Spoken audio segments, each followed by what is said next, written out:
Okay, we're good. We're live. We're good and we're live. Hi, everybody. This is Mary Margaret with Adonna of Soul, and I am doing a global event roundtable with some guests from other countries, so we can all kind of just find out what's going on, share some positive feedback of how people are moving forward, what we're doing to help our communities, help people with the wake-up process, and reaching out just to bring more positive frequencies into the world. And this is my first podcast, and I'm very nervous. So let's go ahead and introduce everybody. Craig, can you go ahead and start? Absolutely. First and foremost, thank you very much for asking me to be here. I saw you on Journey to Truth with Aaron and Tyler, and I think I made contact with you just because I was very intrigued about your story. So we've had a conversation or two, haven't we? Yes, we have. I'm very honoured that you've asked me to come on. And obviously, as you can probably tell, I'm from England. I live in the north of England, just beneath Scotland. My name's Craig Walker. I'm 38 years old, nearly 39, just clinging onto my 30s by my fingernails now. What can I say? I mean, I can't remember the description I gave you. Had an awakening experience, grown up very, very Christian. I still remain very Christ-centered, but obviously that being Christ-centered kind of exposes a lot of religion and what it's about. So that's kind of my story, is kind of awakening from that and into kind of the knowledge of what's really going on in the world, at least to some degree. I mean, I'm always learning. I mean, the more I learn, the more I realize I don't know, which is why I appreciate kind of round tables and talking to people, like getting different people's perspectives. But yeah, so I had an awakening experience in around 2016. When I was introduced to kind of like the disclosure community, the reality of extraterrestrials, and I realized that the angels I read in the Bible could well be the extraterrestrial stories that I'm hearing from the disclosure community, kind of merged the two. And I've been on the journey ever since of kind of self-discovery, but discovering the truth of our world and how we're going to make a better place. And in truth, I think it really comes down to consciousness, what level of consciousness we're operating at and functioning from. Are we in light, or are we in serving ourselves and our own egos, which I think we're in a huge transition right now. But before I start preaching, I will let others speak. So yeah, thank you for having me, Mary. I appreciate it. Thank you for coming. I'm actually honored to have you here as well. So, okay. Mary, I'm sorry. I'm just checking whether we are really live on YouTube. I think we're not on YouTube, right? We are. I just checked, so we are live, and yeah, you have to hit the picture, and then you can see it. So yeah, we're live. Because I was refreshing the page and it's not live here. Are you sure? Is somebody else seeing it, that we are live on YouTube? It says it on my screen. We're still live. Yeah, here on Crowdcast or what the StreamYard, but not on YouTube. Well, if all else fails, you can upload it afterwards. But we're live now, so it'll be okay. Okay. Well, because there are people waiting. That's why I'm looking. What?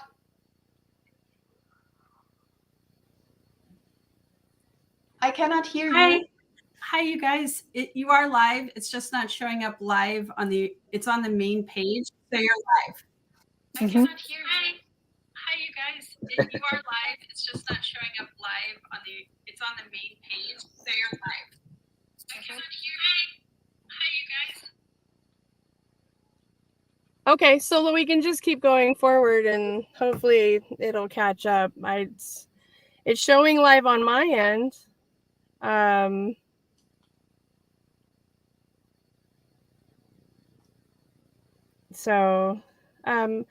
Anya, do you want to go ahead and tell us about who you are and where you're from? And yes, sure. Okay, why not?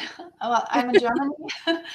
And I'm very happy and feel very, very honored that Mary invited me. Thank you very much. It was a surprise, actually, because it's the first time, I think, that we are communicating verbally.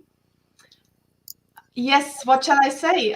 So my mission is, or I'm into Venusian spirituality. I'm a 30-year, since 1994. We have 30s jubilee actually at the moment. Since then, I'm in contact with Omnek Onek. This is my Venusian contact. So she's a woman from Venus, and she wrote an autobiography called From Venus I Came, and I'm in her footsteps. I'm the German daughter. I'm the whatever successor. And now I'm the facilitator and messenger of the spirituality that she brings across to the earth. This is why she came to earth, actually, to help people to raise their consciousness, to open their hearts, and to find themselves back as souls and who they truly are, and to change the planetary frequency. This is her mission, and it's mine as well. So we teamed up 25 years ago physically, and now I'm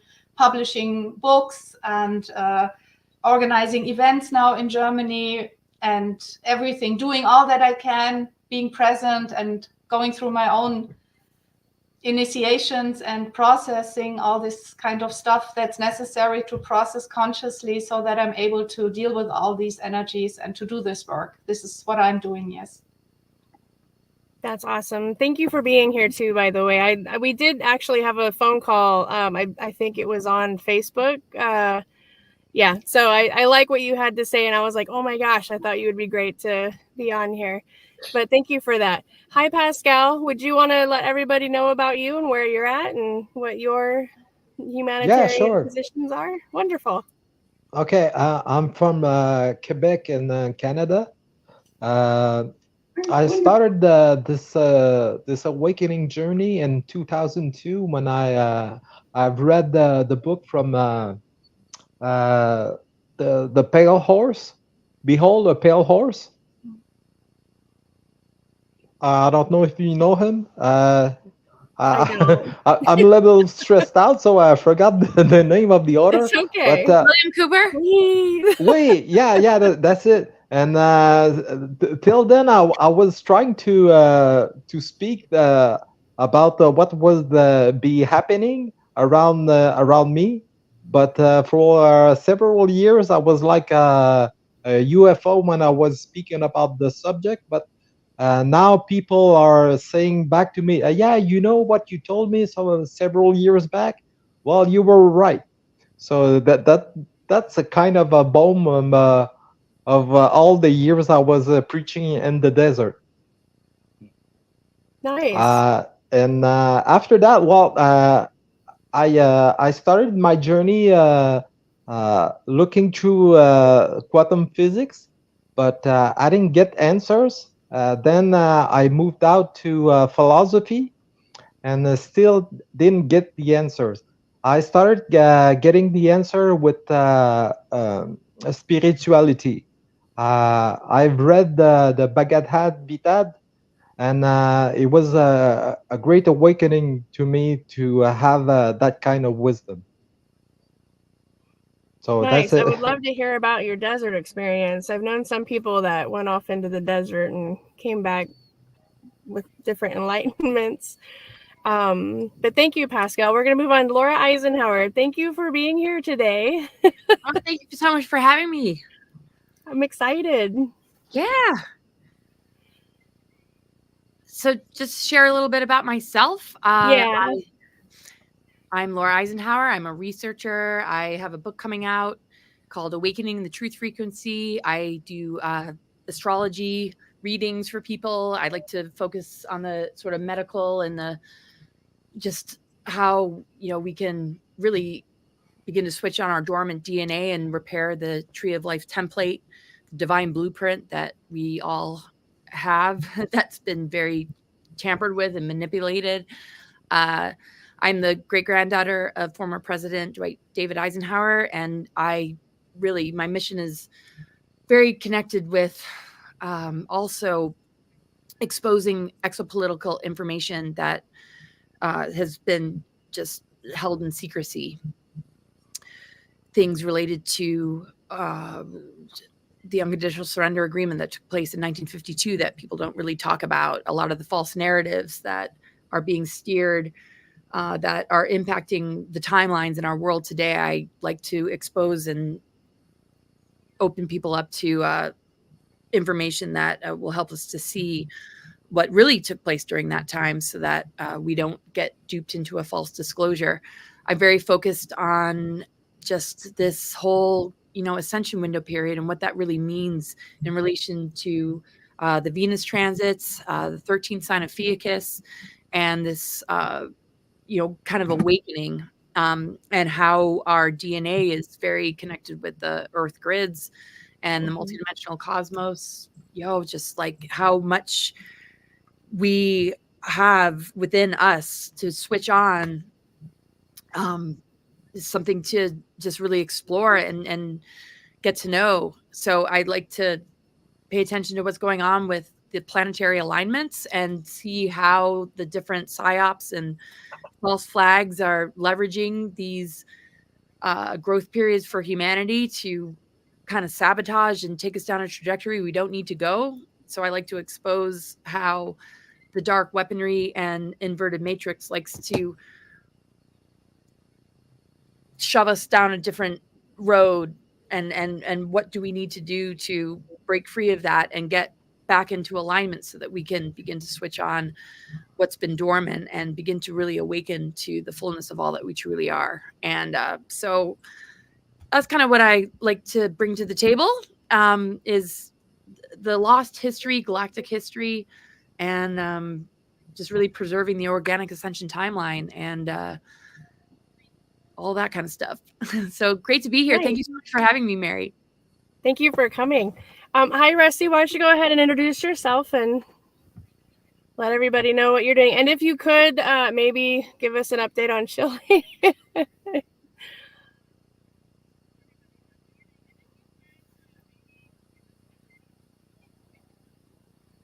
Can you hear me, Rusty? Hi. I'm not sure if I'm on because I have a delay right now, and I hear the first 2 minutes and then it's choppy, but the live is working out well, so I'm kind of looking back and forth on each one of them. But my name is Rusty MKDELTA. I am an out-of-body explorer. I've been describing down my out-of-body exploration since 1998, and they sound very wild, but they gave me a progression of how to do all my memories, and they're very concise in the sense that I have to, which I know I was told as I was being pulled every moment, to teach everybody about this situation so that they don't, need any drugs or any kind of, how could I put it? You basically have to learn about this whole entire system on your own and really reach your higher self. So all these manipulated sources are basically, obviously manipulated, and we have the power to, heal ourselves. And the biggest part of my story is that even my entire family has changed their life, taking a second career and basically becoming healers. So I'm part of that system, and I got very lucky to meet Mary through Chile, which will be a nice introduction to Chile at the moment. So I just want to say thank you. This is excellent to be on a panel like this, just to be awakened. I am originally from New York, and I'm in Vegas right now, and I'm sure we all have incredible stories about that. But I am in Las Vegas to help that next part of the awakening. Nice. Thank you. Chile, you made it. I think you were down there, but you were at the very bottom of my screen, and I just barely saw this thing flicker, and I'm like, oh, is that Chile? It's me. I'm sorry. You just needed to move a little more, and then I would have seen all of you. So, hey, tell everybody about yourself. And I had done an earlier introduction saying I wanted to bring people from around the world to give updates on what's going on. What are you guys doing in your communities to help with the awakening, healing, coming back together as humanity and not fighting everybody and all that good stuff. Can you hear me? Yes, we can. Cool. You know, I'm so honored to be here with, Miss Eisenhower, Rusty, yourself. I don't know the other people. But man, what a journey. You've provided so much knowledge lately that, it's catch-up time. A lot of sciences, a lot of crystals, a lot of galactic history, stories that we don't know about because we've been kept from. Last program that you did, you were talking about the 150-year-old Bible, the Anunnakis, you got high technology that has been available for millions and millions of years. But here we are kind of trapped in that tesseract, in the cube, the gamma megatron. We've been communicating. There's lions that are sleeping out there that are waking up, and it's all encompassing. We have to grow up from our dogmas and false just teachings that have a lot of truth. There's 2, 3, 4 truths sometimes in things, and we don't see it because we don't know the code. We don't know the symbols. Like, I would like to ask you, I wish I could bring everybody up to speed and give you a mind melt for just like maybe one conversation that I've had with Mary, where we can talk about all this, the phase conjugation, the piezoelectric, the gammas, the bloodlines, the real stories, not his story, not what we've been fed. And there's a lot of science to it, and it's been out there. You had an NDA before and you couldn't talk about it. Russie is actually, she's got like 100 and some videos for directional out-of-body experiences that you may be experiencing in your family. It's kind of weird, you come into a room and your child is levitating. There are just so much, you can't pack it all in once. And I can imagine, like Miss Eisenhower, back in the day when I heard you on an Anthony Patch, he was doing research on plutonic solids and frequency and D-wave computers and the cube. And where does this stuff come from?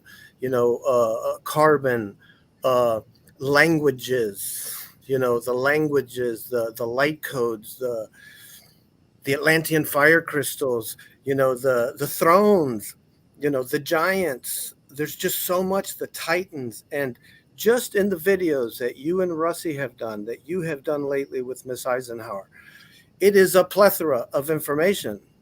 And there's people freaking out. It's the Metatron. That's my Lord. It's like, wait a minute. Is it are we going to be stuck in this matrix? Or are we going for the Christos, Cristal, Kundalini? The words have codes in them too. The K, the Ka, Ra, the, reciprocal energy at the alpha, the whole alphabet, the gammas, it's so much. How do we package it up? We got friends that are doing Ashana Dean. We've already been through this stuff, but it's nice to revisit, Tom and Whamma on their channels. We got Ray's channel on Telegram, trying to teach older people and giving their wisdom too, because they're like, hey, Sonny, back in the day, we didn't learn about that stuff, because it's like, it's against God's creation. You can't stick a soul in a computer. We're the gift, we're the gold. So we need to learn about monoatomic gold. Just so many things. Where do we start? So introduction, I'm just Chile man. Soy de Chile, Chileno, Brazilian. We got all the languages, and between just the people in this room, Adonna le Français, Villa Alta, Russie. Is this place really called Russ? Like Russie, rising, U, double sine wave, I, consciousness. Spell out conscious, do the numbers, you get 9. You get mathematics. So are these invader races presenting themselves as your gods when they're just demigods? We have one creator, and he's got all the wings. He, she, pure light, pure photonic light, pi, phi cycle. I want to get out, and I want to learn the tesseract from you, Mary. And we all have a little bit to add. So thank you for letting me. But it's just the way I am, And You're welcome. got to share, because I would just say, you know what, like before we even talk, can you just go listen to this stuff so we can have a conversation and be a shareable wave, a sine wave. Mary was not born into sin. We're not born into sin. It's a sine wave. It's the Mayer wave. The Schumann resonance is 7.83. What is that? 711. Sine wave. He's got the 7 over there. Is that Alexis Sanchez over there in Liverpool? No, it's a 7. It's a sine wave. Even the 7 says Eve, like Adam and Eve, N. So I would like to go back, start, and then somewhere in that timeline, because the timeline's for us, it's not for them. How many tablets of Thoth, emerald, beryllium, green, undestructible, the word, he translated them. We're telepathic. We have intuition on crack. It's like, but we're just getting there. So as the frequencies rise, so do our intuitions and our connections to this old ancient knowledge that's in our DNA strand. I know you've done a lot of work with like the white blood cells and you know, things that we don't understand. Like Mary could heal with singing because of her. And my big question to you, Mary, is the demagdala, la medulla, the Abdullah Abongada. You know, does that unlock all our lives and our hidden codes? Where is that? Because we got the pituitary gland and the land of milk and honey, and you got the whole thing going on. But the demagdala is what I think holds our true essence of who we really are. And like somebody like in the past, people have audited themselves, and once you audit yourself, you can't be programmed again. So thank you. I'll shut up now. Thank you, Chili. Here's one. That was great. Thank you. So again, it's my first podcast. Sorry, I do have to have it in my car because I was set up to go into a cafe, really nice, and they were having a book meeting. I'm not used to really coming here on Saturdays.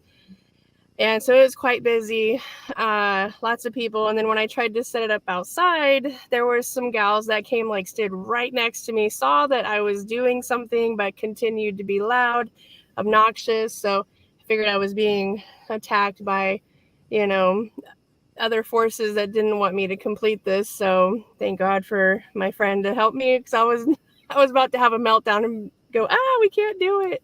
So thank you everybody for joining me. I'm not gonna lie, I'm a little bit nervous. It's different when you're talking as opposed to hosting. So I appreciate everybody coming with me on this.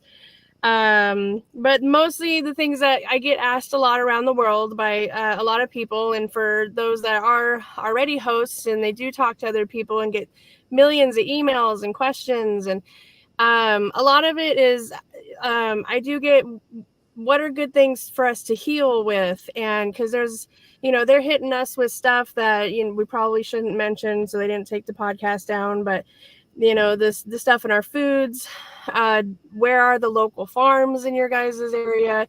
What do you guys do to help say, hey, we've got like this organic medicines or teas and, poison-free foods and stuff like that? Do you guys do networking? I live in a networking community of farmers. And we live in the woods. So if I need to go get anything, I go out into the woods. We go hiking with big buckets, and my kids and I will go foraging for stuff. So, when I tell people what I do, sometimes they'll say, well, we don't know how to do that in our country. And I'm like, what? You guys are the old world. This is where all that technology came from. What do you mean? So I guess what I'm trying to do is to help everybody else kind of figure out, how do you guys do it in your countries, whether it's in the suburbians, the forests, the woods, or, cities. What can we do, I guess, as people that come together to help others? How can we get that information out there safely, hopefully not get taken down? How people can reach out to other people in a networking to find things for their needs at the times. Does anybody want to start on that, or Pascal? Go ahead. Yes, in my region we have a service of it's like a cooperative of a farmer. It's called Lufa. You place your order from all independent farmer, and you get delivered on the next day. And for this summer, I'm looking for doing a garden on my balcony and pickling the extra resource for the winter. Nice. Anybody else? Rusty, you go between Vegas and New York. So how does it work when you live in two cities? How do you network?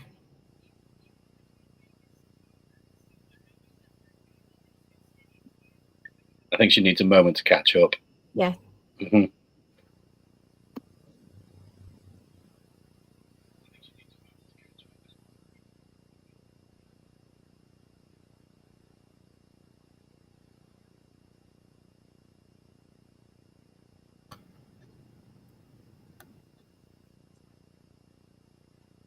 Uh-oh, did she freeze altogether? I think she froze. She froze on me. I think so. Okay, well, Craig, do you want to tell us how you do it in London? Okay, well, I'm actually, I live in the north of England, so London. Oh, that's right. That's right. Is the south. That's okay. It's okay, because in all honesty, not so much. I am so delayed, so I'm trying to catch up on what we're doing. That's okay. I find that really interesting. I just was brought up with a lot of. I'm looking at the cell phone right now. Sorry. I was very lucky that my parents, they're both Indian. So did she freeze altogether?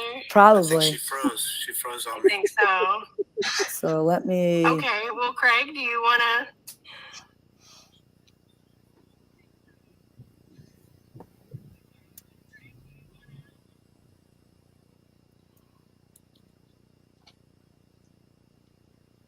Oh, I just want to add one little thing.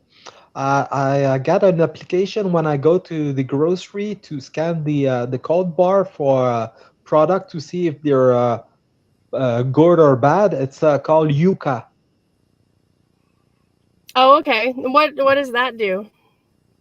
When you scan the code bar, it's gonna tell you with a score on 100. If the product is good, it's gonna be around 60 to 80, and if it's bad, you can go as low as 0. So you don't touch that. Oh, okay.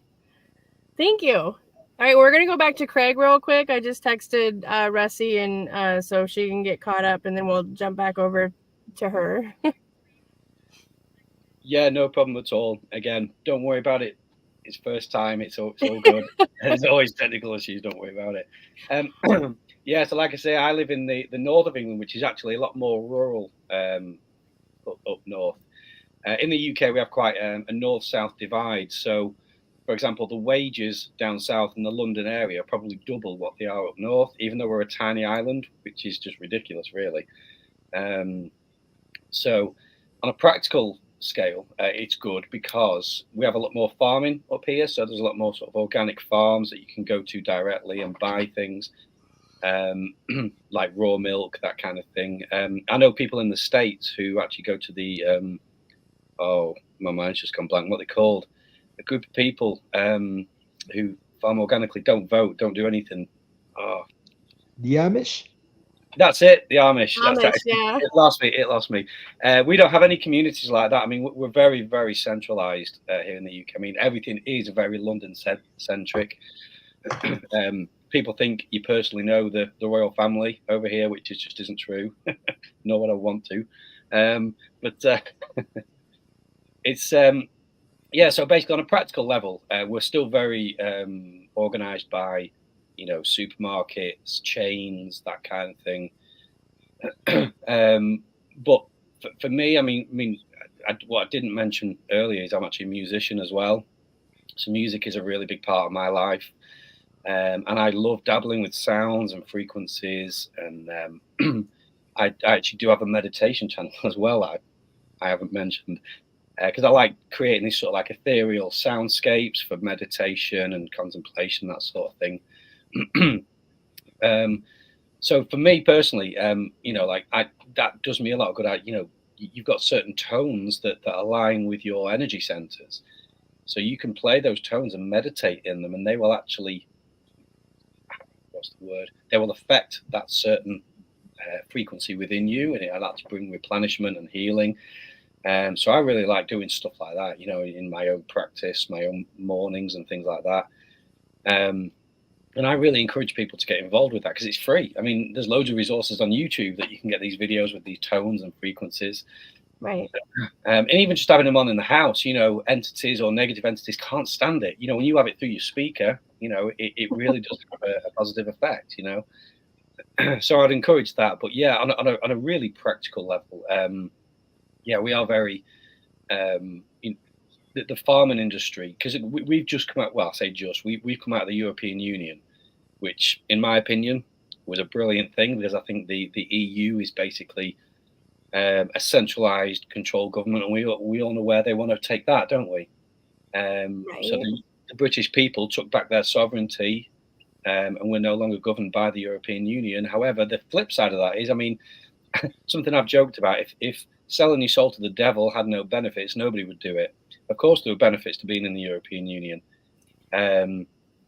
With things like the travel was a lot easier. You had a European Union passport, you could go anywhere in Europe, things like that. So things cost a little bit more now. But for what price? We were literally selling our soul to foreign nations, which is essentially what the 1930s German people, that I'm not allowed to say, wanted. That was their agenda for Europe, to have a centralized government for Europe. So I won't say more on that. But yeah, what they've done is they really, really squashed farming in the UK, because they had this agenda for Europe, that one nation was going to be this, another nation was going to be that. And the whole of the UK was going to be purely technology, finances, and banking, which, as we well know, London is the financial center of the world. We know that there are certain banking families, that they operate from London. They wanted the entirety of the United Kingdom to be that. So it's gone extremely technological, office jobs, sat behind a desk. So the farming industry has really, really taken a hit, and it nearly squashed it. But because we've left the European Union, they're having to rejig it up again, which is good news. But yeah, that's a bit of an update of where we are here in the UK regarding that. So that's what people think the European Union is, my opinion. Technology, finances, and banking, which, as we well know, London is the financial centre of the world. We know that there are certain banking families, that they operate from London. Sounds amazing, Craig. I like what he's saying.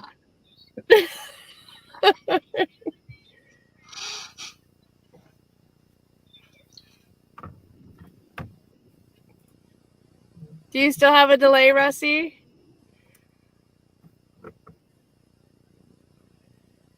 Okay, she's on a minute delay. Okay, sorry. Go ahead, Craig. Sorry. It's okay. I kind of just came to the end of answering the question, really, there. Just, politically, things have been a bit tumultuous. I mean, it has globally, hasn't it? I mean, we all know. Right. Just before President 45 got in, we voted for Brexit. And it really was a kick in the teeth to the NWO, and their agendas for the nations, and they've desperately tried to remove national sovereignty. The ones that govern the European Union, we don't vote for them. Yeah, I'm on a minute. Elected and appointed. They're not. Sorry, they're appointed, not elected, not by the people. By other politicians within the European Union. It's crazy that anybody would ever want that.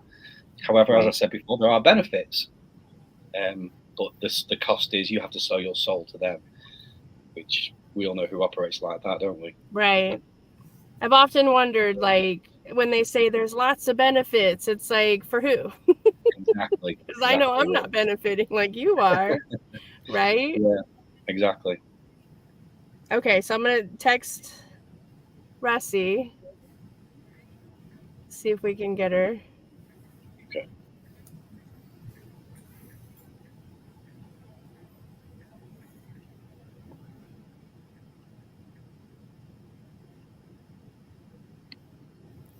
delay. Which we all know who operates. I'm not sure if I'm on because I'm listening to this.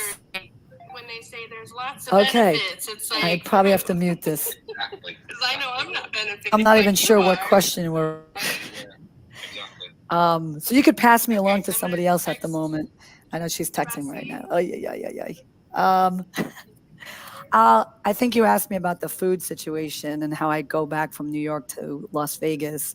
And one of the biggest things is really just my upbringing. And I got very lucky with my parents being Peruvian and really working with the earth and loving food. So I'm conscious about that here. And some of the, I got to turn off the volume here.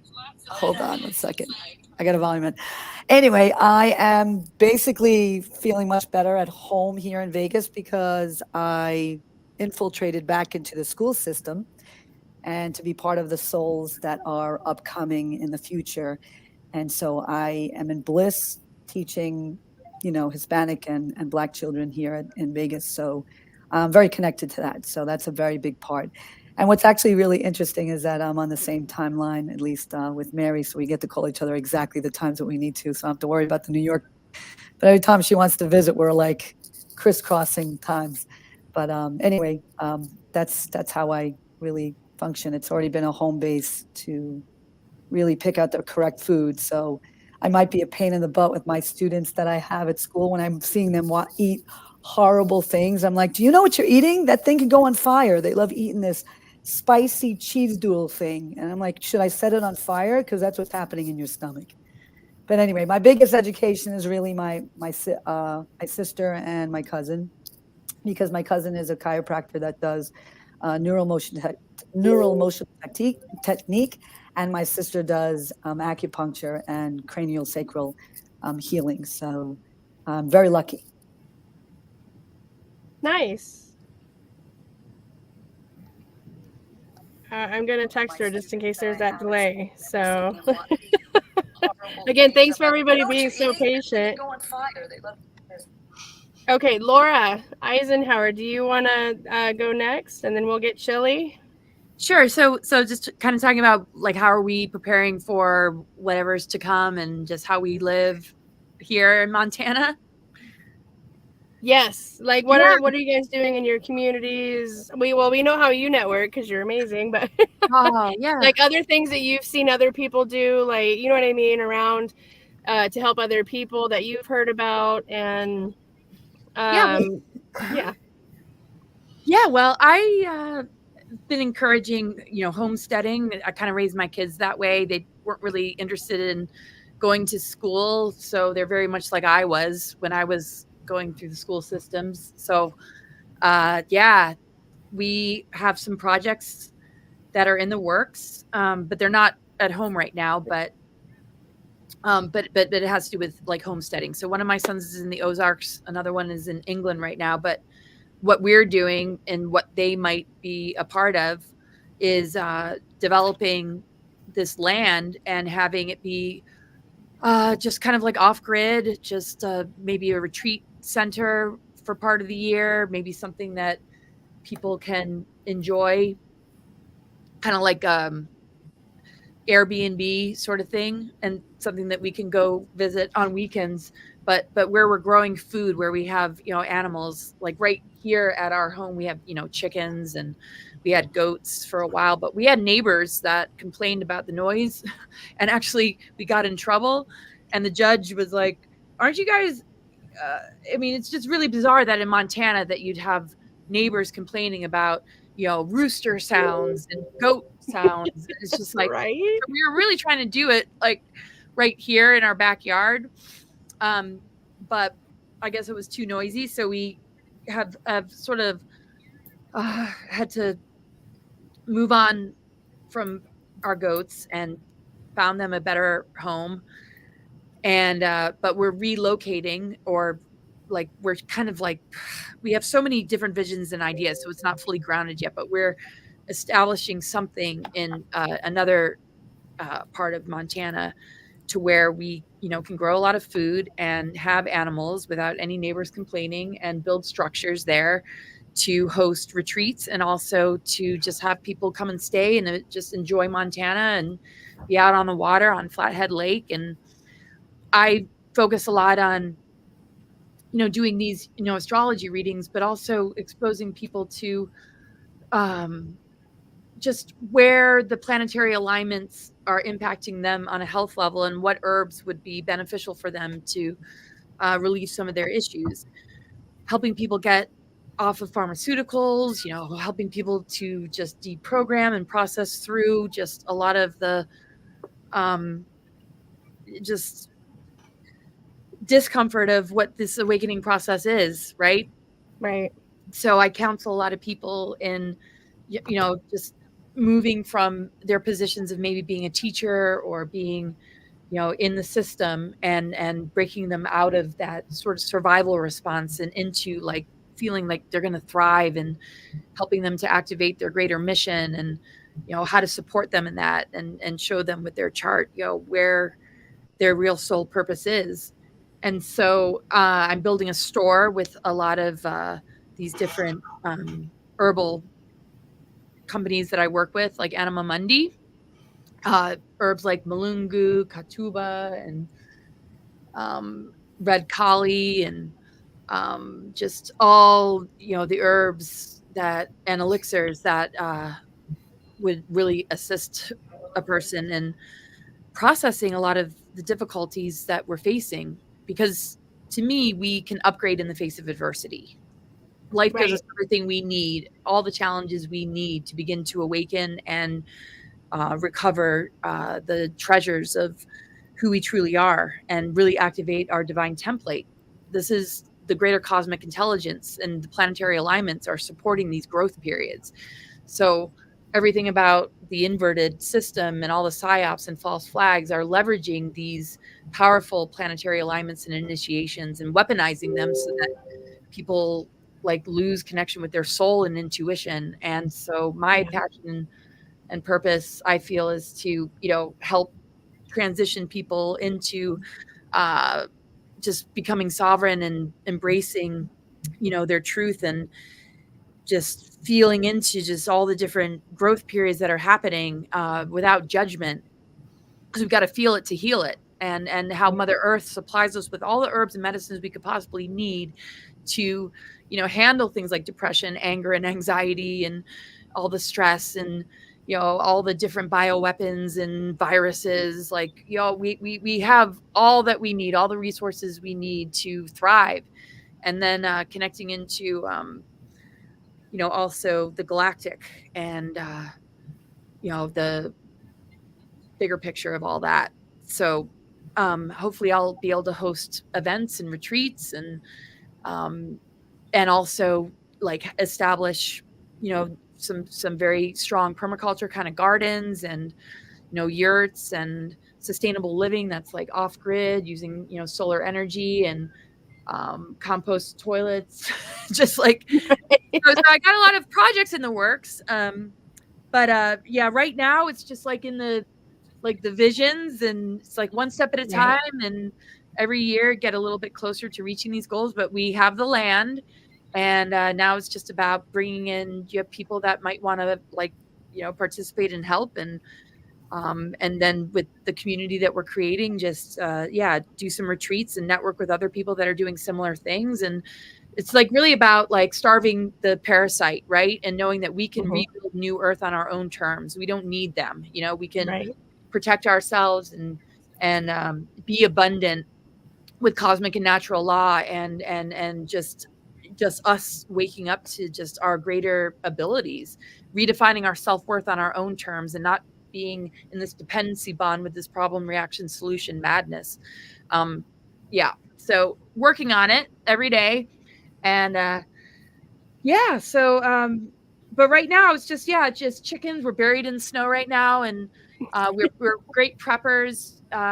We've got all we need if everything shuts down, but not submitting to like fear or survival, but into in the face of adversity, let's get grounded, get centered, and really access what spirit is guiding us to create, and and be of service to others, to encourage them to answer to their inner calling and trust their intuition, and realize that everything that's betraying us and the harshness of this awakening, let it serve as a reminder that we're learning to fall back on ourselves and realize that we are we can rescue ourselves. And the harshness is that, it's like going through a bad breakup. That person really didn't love you. You thought, the system cared about you, but you have true love to look forward to. Now you get to break up with this narcissistic, abusive, deceiving partner and embrace something that you deserve, which is true love. That's your divine blueprint, and that's your relationship with creation. And it's going to provide you the synchronicities, miracles, and magic that you could possibly need when you start to answer to your truth and your soul. And so that's kind of sort of what I love it. Oh, cool. So there's also something what you said earlier with like the animals and then having to go to court. Just so you know, I mean, I don't think if you're not the type of fighter that can go into court, that really wants to. I'll go into court and run judges out, but that's just me. Oh, I mean, I scare when I they're like, but it's like, are you gonna sue or go after like the clouds when it's thundering and lightning because it woke you up? It's like, these are animals. Like, how can you? Right. So, but anyway, what were you gonna say? The government has announced that we are in somewhat of a depression. So just so you know, the laws of 1933, when we did fall into a depression, cover animals. I know one of them specifically. I did relook it up. I may have gone too far, but like the Agricultural Adjustment Act, you can own animals as a source of food.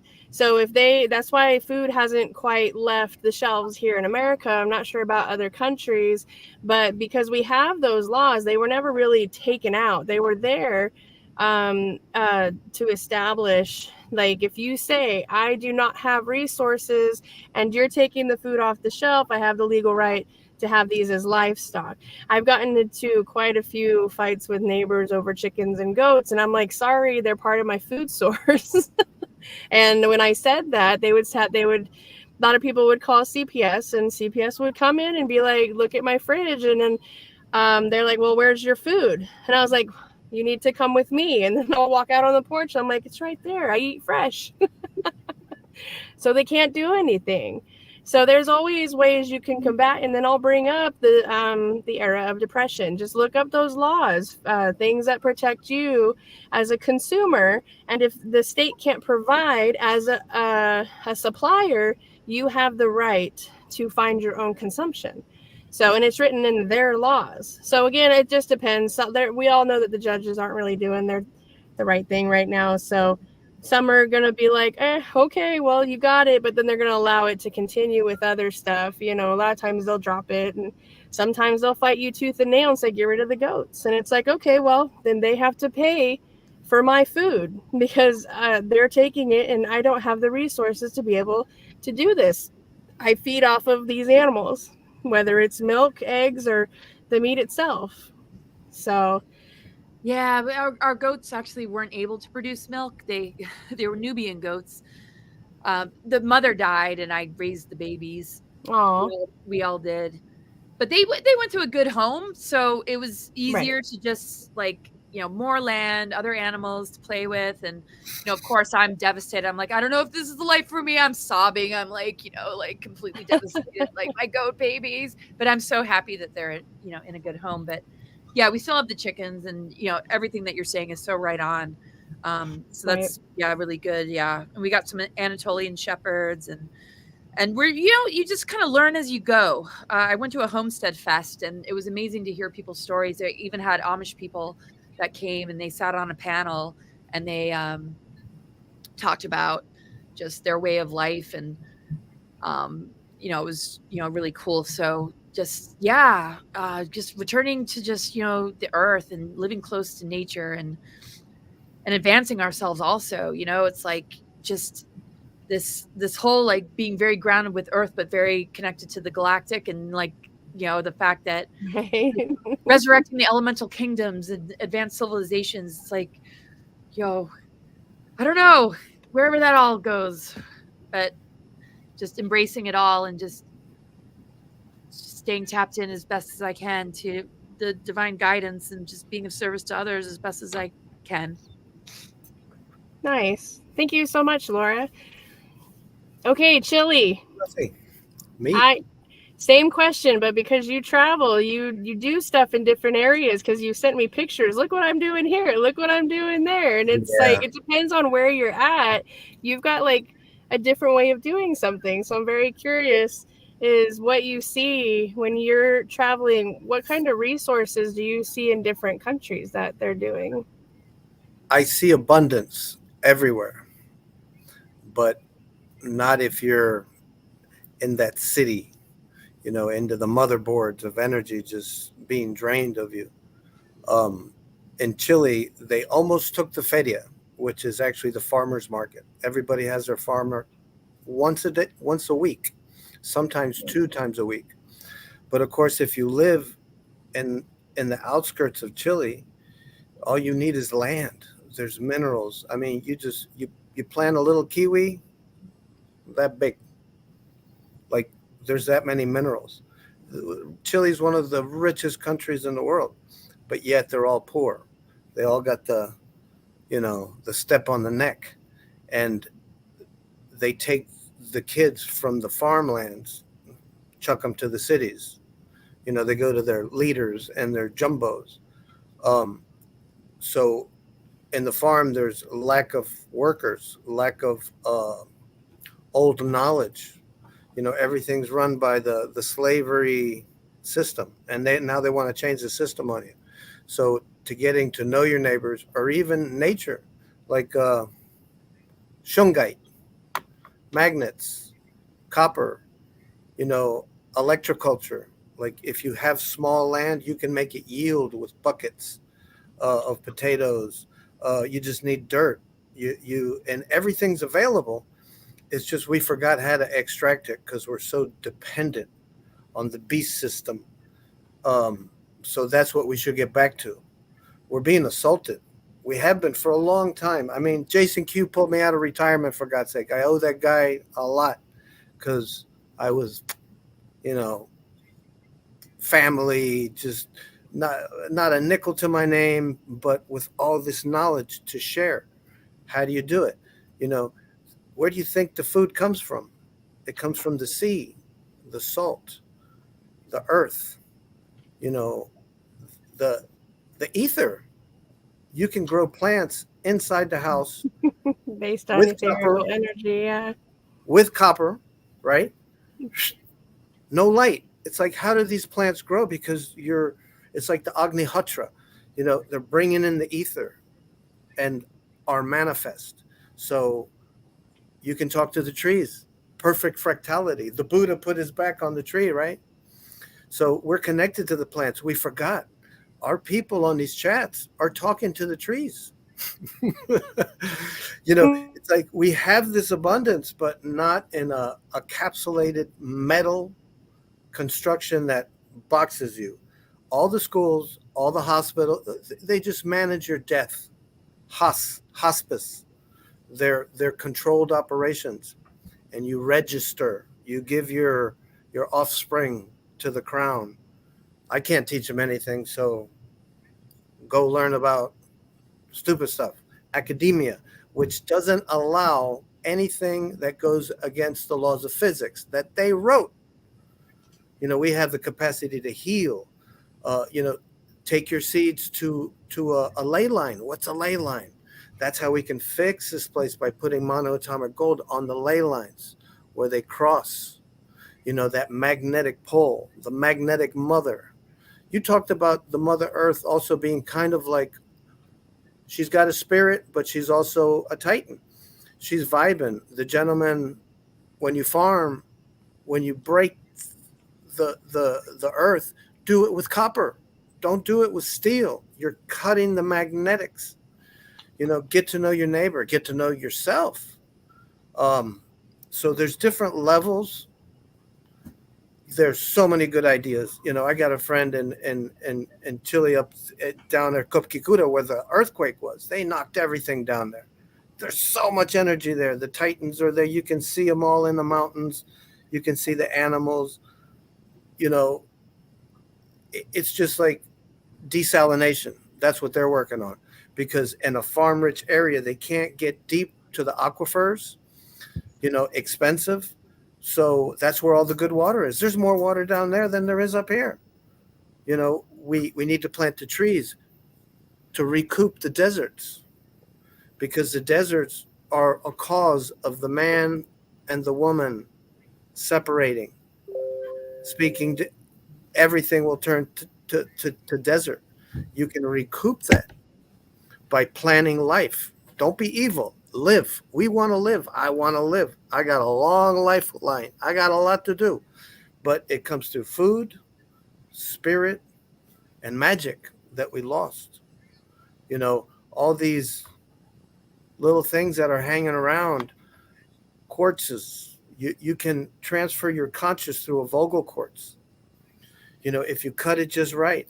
Even the masters, sometimes they hit this stuff and they're like, I don't know how we got here, but look what it's doing. The lie detector machine, making plants grow. There's a little girl that just walks and all the flowers bloom. Why? Because she's transcending time. She's at a higher frequency. You know, why is it that people sometimes they channel? Who are you channeling? Somebody of high frequency comes in that room. Nobody can channel, because you're channeling straight from the creator. You know, that ether is available to us. That's the first element they took from us. Ether, A-E. E-A, sports. You know, redshift, blue shift. It's magnetism. And these are just like basics. The 7 organs, you know, the frequencies. How can we use the frequency? Shouldn't you be playing classical music at a 432 to your plantitas to grow big? And the bigger your garden, seed your neighbors with good seed. Don't be like Monsanto. You know, they want to burn everything and plant their,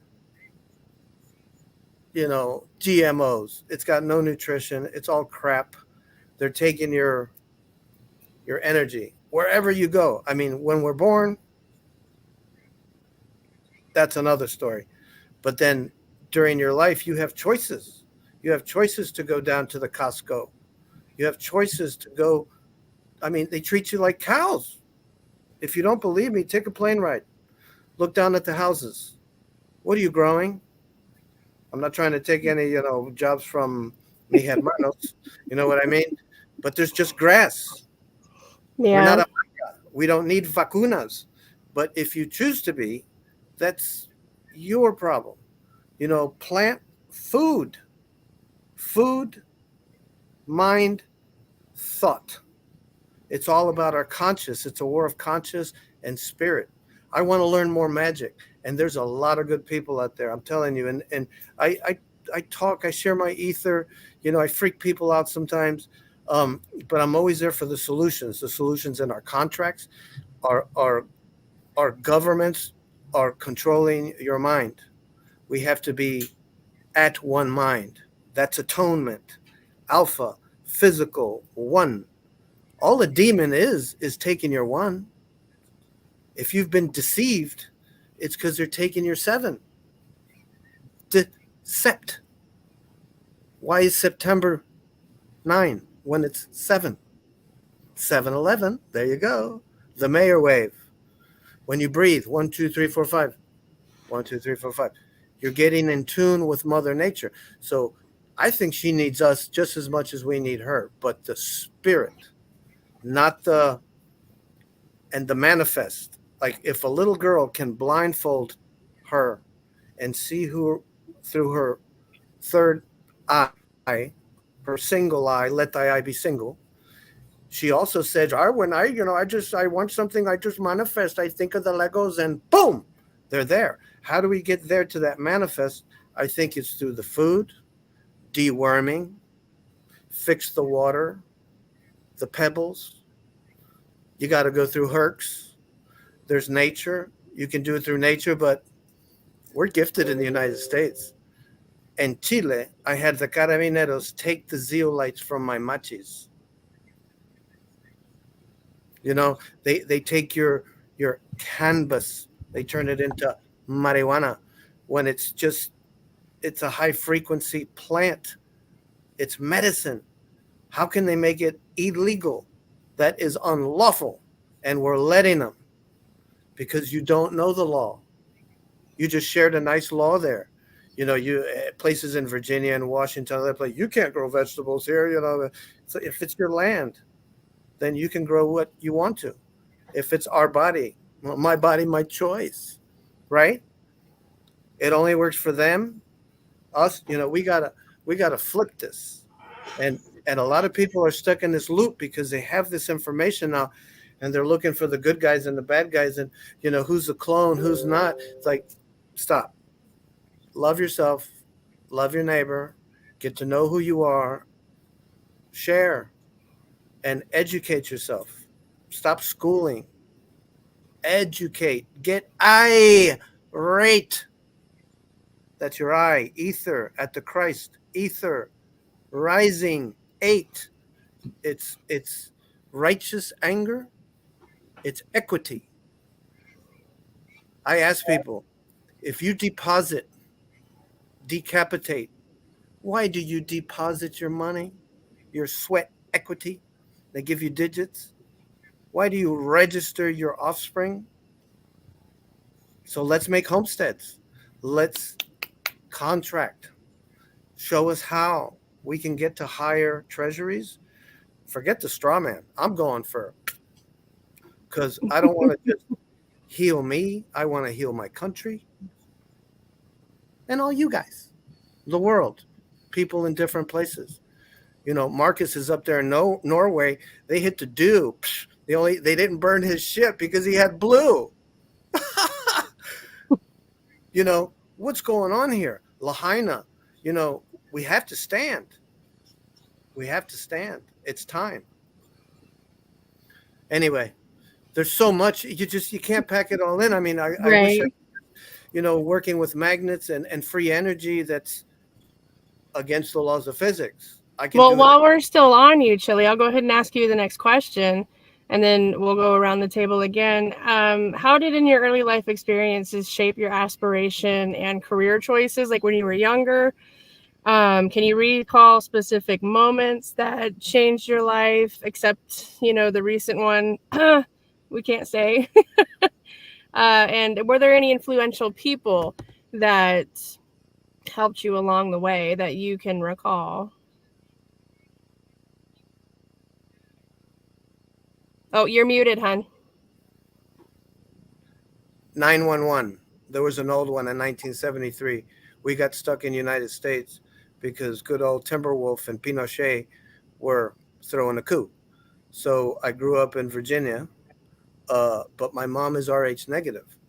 So she's got more implosive blood, and she's always seen things, and I've seen things with her.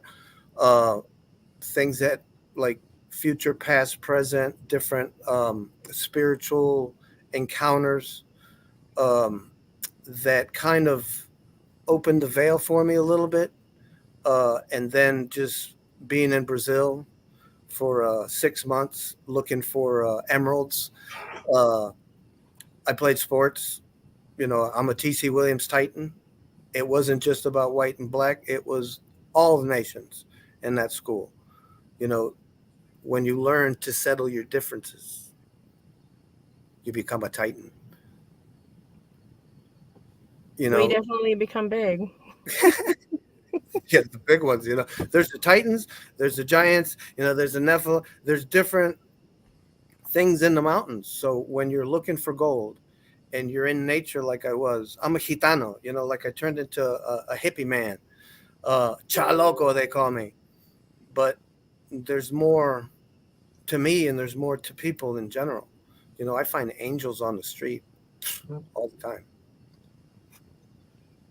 So I guess I started working with the crystals.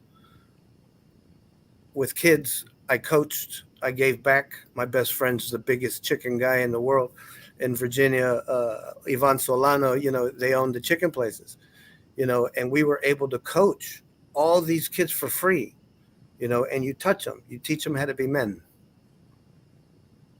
And the rest, I guess it was just, there's a lot of technical stuff. I studied with Antonio Bonanno, who was a gemologist. He was my mentor.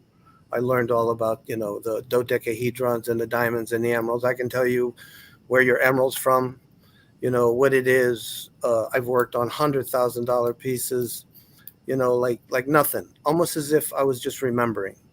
So you can make a laser out of a crystal, like Luke the Skywalker. You have sabers, sabiduria, in those crystals. It's a port. Yeah, they're port keys. And if you think that crystals aren't important, I got news for you. So, from the emerald tablets to Cheyenne Mountain to the crystals coming up, the vibration, they share that hexagonal nature like water. So when you speak into the hex patterns, when you have ones and zeros and Lemurian crystals, or you hex somebody, like a girl, she's mad at you, she can hex you because she is that 6. Us men, we're the 5. When we mix, we make 11, L even, which are transverse waves and, longitudinal pattern that you can not only have kundalini, but talk to your ancestors. These little girls that are being born right now, these little boys with higher knowledge, we need to be asking them for answers. Because, and it's kind of weird. It's like, you want me to bow down to some kid? It's like, yeah, he'll probably teach you how to farm better too. It's just the way it is. So I grab knowledge from everywhere. And I think my journey has been the general, to have general information, be a Renaissance man, and to help, to be of service. And we can only do that if we expand. We come at a time by emitting our frequency. And through knowledge, through spirit, and just overall goodness. We are great. We're just like Wanda's world, like superheroes trapped in a box, and bad families and bad agencies. I feel sorry for the people that struggle with this every day, because I know who I am, and I'm remembering who I was. So I'm glad to help and learn from all you guys, and off screen we're going to get some stuff going, because I've had it up to here with these guys. Thank you, Chili. And Anya, did I accidentally miss you on the last question? Oh, that's okay. Well, no, it's not. I'm so no, sorry. It's really interesting, because I personally didn't. I was listening to everybody really as good as I can, because when it comes to economic stuff and political stuff, right, it's not my subject, and even my English is not enough. I mean, even my German is not enough to understand that and to and to express myself. But I had something in my mind that I wanted to share with you. That's not really personally from me, but this is something that might be of value for in this context,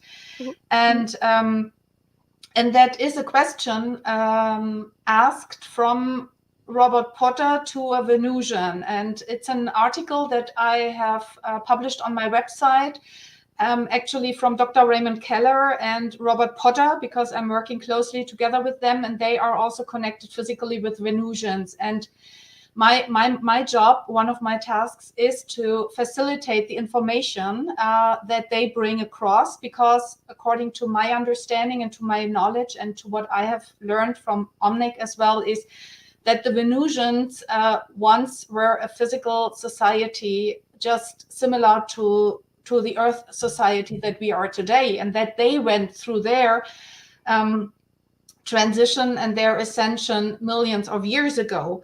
And so that's exactly one of the reasons why they are here, to bring this information and this memory so that we can learn from them, because they made it and they were successful. And what I wanted to share in this context with you is one question that was asked by Rob Potter to this Venusian ambassadress called Aura Reigns. And I wanted to try something out. Actually, this is a screen share, if I may. Oh, let's see if it's working. Yes, it should. So this is what I wanted to share with you. So this is the blog article on my website, 8 Questions to a Venusian by Robert Potter, and this was actually mediated through Dr. Raymond Keller. And the question is question 8, and it starts with money, but it's basically about everything that has to do with abundance and with prosperity and with everything, with what we are talking about, as far as I understood. And you can see the question was, I realize money, which is a big obstacle in the way that we think and deal with each other, does not exist on Venus, as your society works as one mind in accordance with natural universal laws. What can you tell us about how we of Earth will eventually and possibly move forward to create abundance and prosperity like that is enjoyed by the Venusian society here on the Earth? And Commander Aura Reigns answered, again, it seems to be that a false belief is again coming into play. Economic problems on Earth are largely due to false beliefs that are imposed by the leaders on this planet. This false belief is in many fields and promotes that there is only so much that can go around. This means that your people must fight over the crumbs of the pie, let alone getting a full slice of the pie, which, of course, can only be enjoyed by the oligarchs. On Venus, we long ago determined that the solution of this problem is to bake more pies so that everyone can be satisfied. Credits are based on what we can do to help our sisters and brothers meet their needs.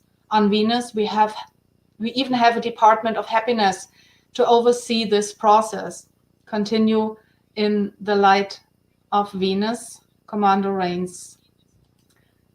So I hope that this was a little contribution, because I personally did not know what to say. So this is something that I wanted to share, maybe as a little reminder that there is a template that the Venusians are offering us, and we can really learn from them. And basically, it's all about raising our consciousness, coming back into the unified field of oneness and of abundance, because that's truth, and that's all that in reality exists. Everything else is separation consciousness, and we can only heal it by stepping up within ourselves and raising our awareness within ourselves, and start sharing instead of just taking. Yeah, that's what I wanted to say.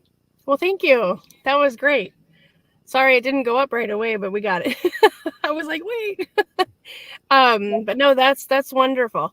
Pascal, what about you? Did you hear the question, or did you need me to repeat it?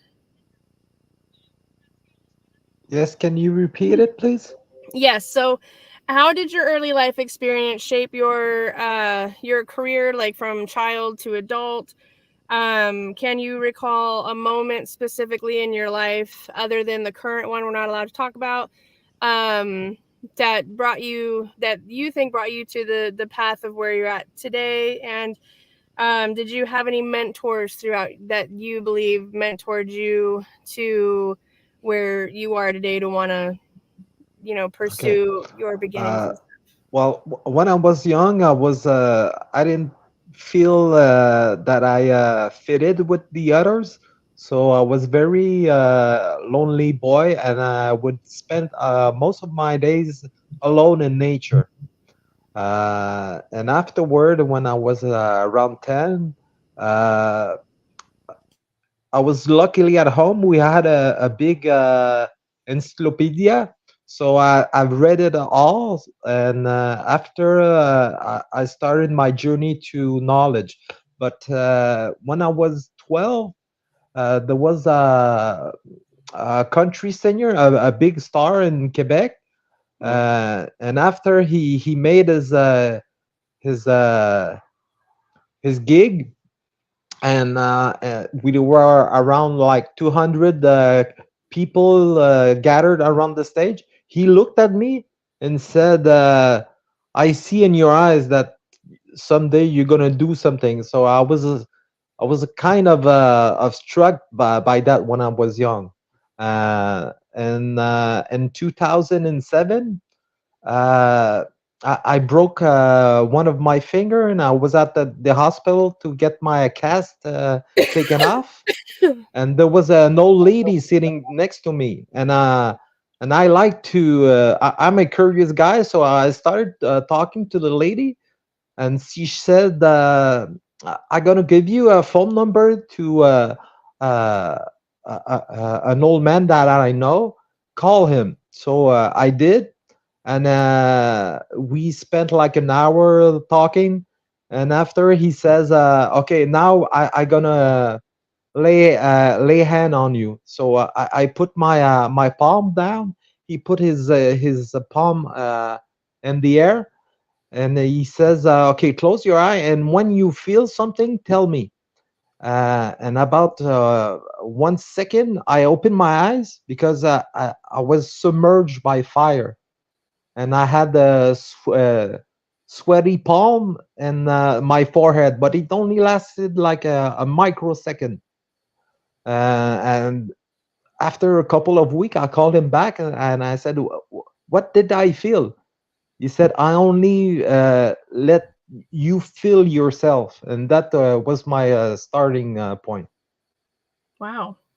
Yeah, the old man, he told me that he was a reincarnated high Egyptian priest. The Egyptians, they're fun.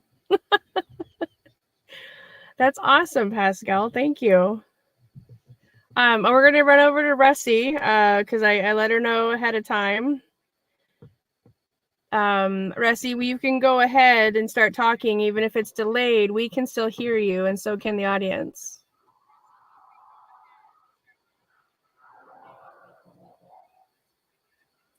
Are you asking me right now? Okay. I think elementary school breaks everybody. So it started in elementary school, and I remember being in kindergarten, sitting there and watching everybody like, why am I here? And I would hear the kids talk like baby talk, and I'm like, I don't talk like that. And there was all these crazy things that were going through my head, and I literally did not speak in kindergarten. Went to Peru, saw the light of God coming out of a bedroom of my mom's friend's mother, and I was like, she's dead. And she's like, no, she's not. And then I went into this hysterical cry that now when I do my out of bodies and I see the people that are in that lost energy, or dead people, they hug me in this like forgiveness thing. And so that's when I knew there was something completely different. And so now I know when I have that it's not even a normal cry. It's like you feel all their love and their pain, and you go into that kind of cry, and you feel it all. And so I hated that feeling. So I never really cried like that. And what happened was when I came back to that corrupt little elementary school that I had, I then voiced my opinion about everything. And I would start reading the teachers and, you're not nice because of this and it's all in your face. And I mean, they thought I needed a psychiatrist. And so I really had some issues with that school. But I knew I was supposed to be a teacher. And I saw my elementary teacher. She was probably like 23 years old. And she just loved me for me. And she knew I had these hardships and everything. And I was the only Hispanic kid actually in the school. And so there was all these gifts that I had that they shut me down with and pretty much choked me. And I basically knew I was going to be a PE teacher, to that point that I adored her, and she let me be who I had to be. And even my art teacher up to a certain degree, and then she pretty much tried to manipulate you. And so that was a big shut too. And then ultimately in 9th grade, I also went right to my PE teacher and said, I'm going to do this for a living. And she told me I wasn't going to do it, but I was so psychic going through the whole thing, and they just kept shutting you down. And so knowing how my parents were, and they were Peruvian, and they had a lot of spiritual gifts themselves, and they continued to work that magic with, the healers and I never saw my father sick. So if he was not feeling well, my mother would do cupping on him. And, it'd be hard to bring my friends over because they didn't live with that. And so they would be like, your parents are witchcraft. And, they would think these crazy things. I'm like, they believe in psychics. But in the big picture, I knew I was going to do it. But, there's all these great stories to it. But I pretty much knew what I wanted to do, for a living. Right. So Isn't it I funny have to how say we those pay for that teachers now? are who they want me to be. I don't know if you asked to me. But ultimately, like I said, I knew I was going to do that. And I went and got a business degree, got a full ride to play volleyball and softball in college. And I literally just went to school for sports. Did well, got a B, and then changed my career because I was coaching at 19. And I've been doing it for about 36, 37 years. And it's just something that I love doing. So I fell in the right place. Although I have a story of, suing my school system because it's corrupt and a lie. And that story ended me up into Vegas. And it's the perfect place that if I died, I've gone to heaven and completed my mission for the moment. Nice. Well, thank you. I'm going to let her know.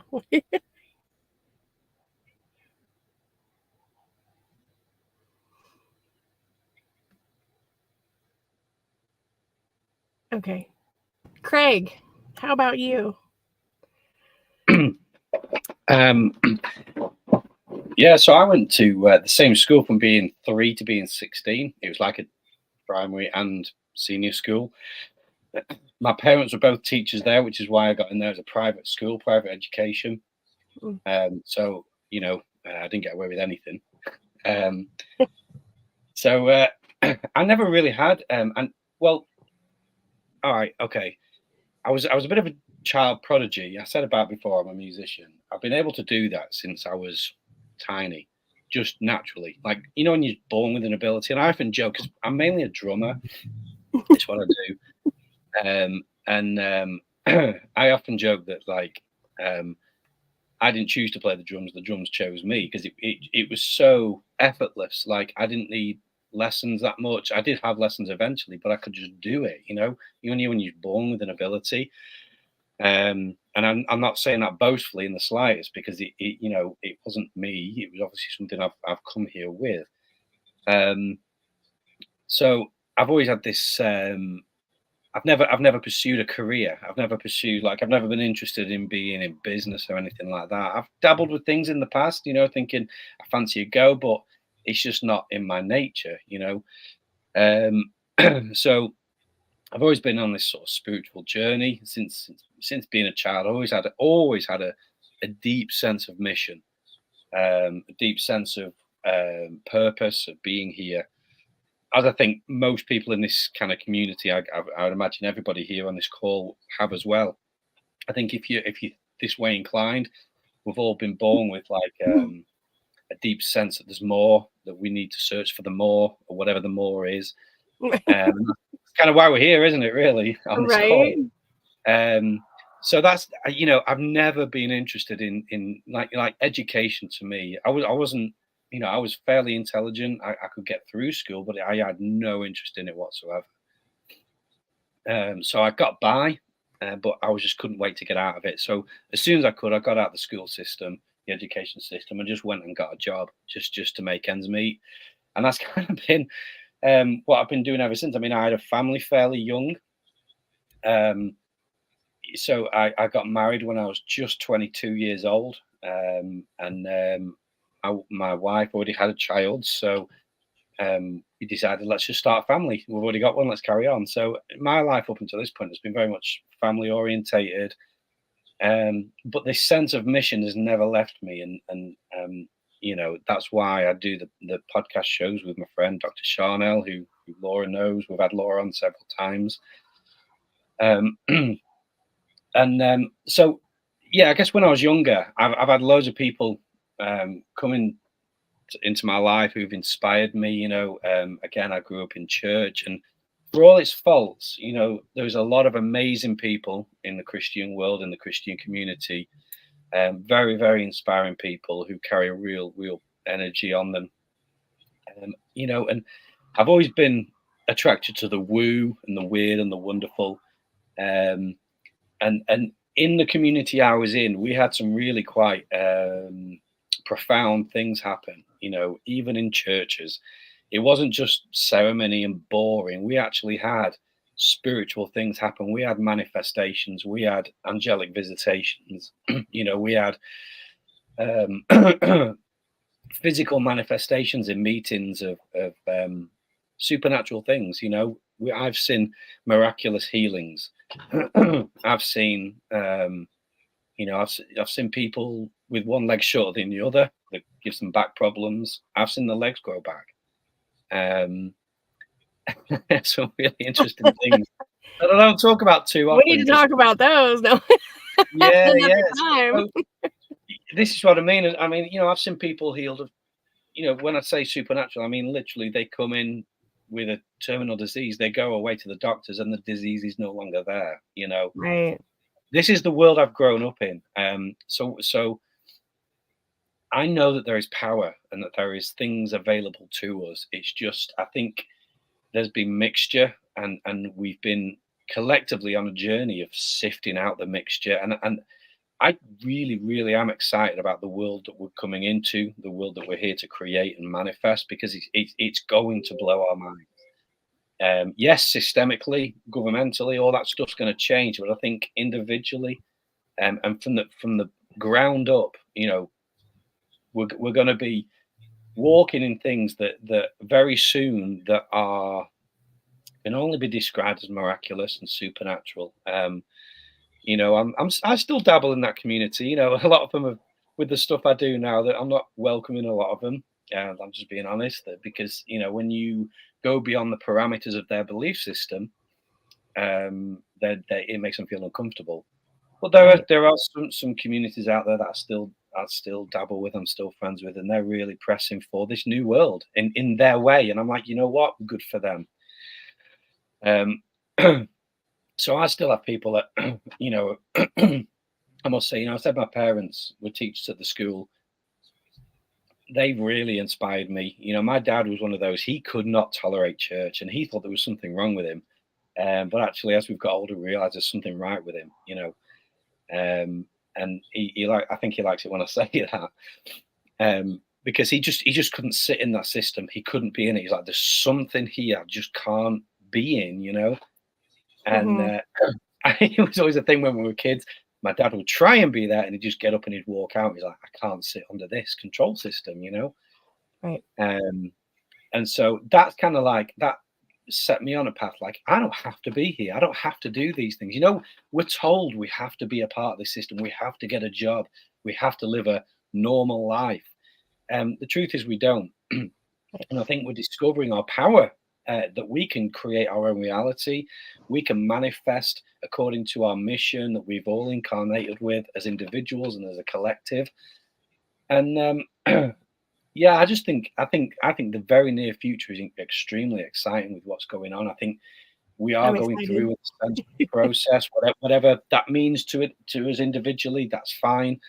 You know, and it's causing chaos to the control structures that have dumbed us down, because we are rising up and we're actually transcending them.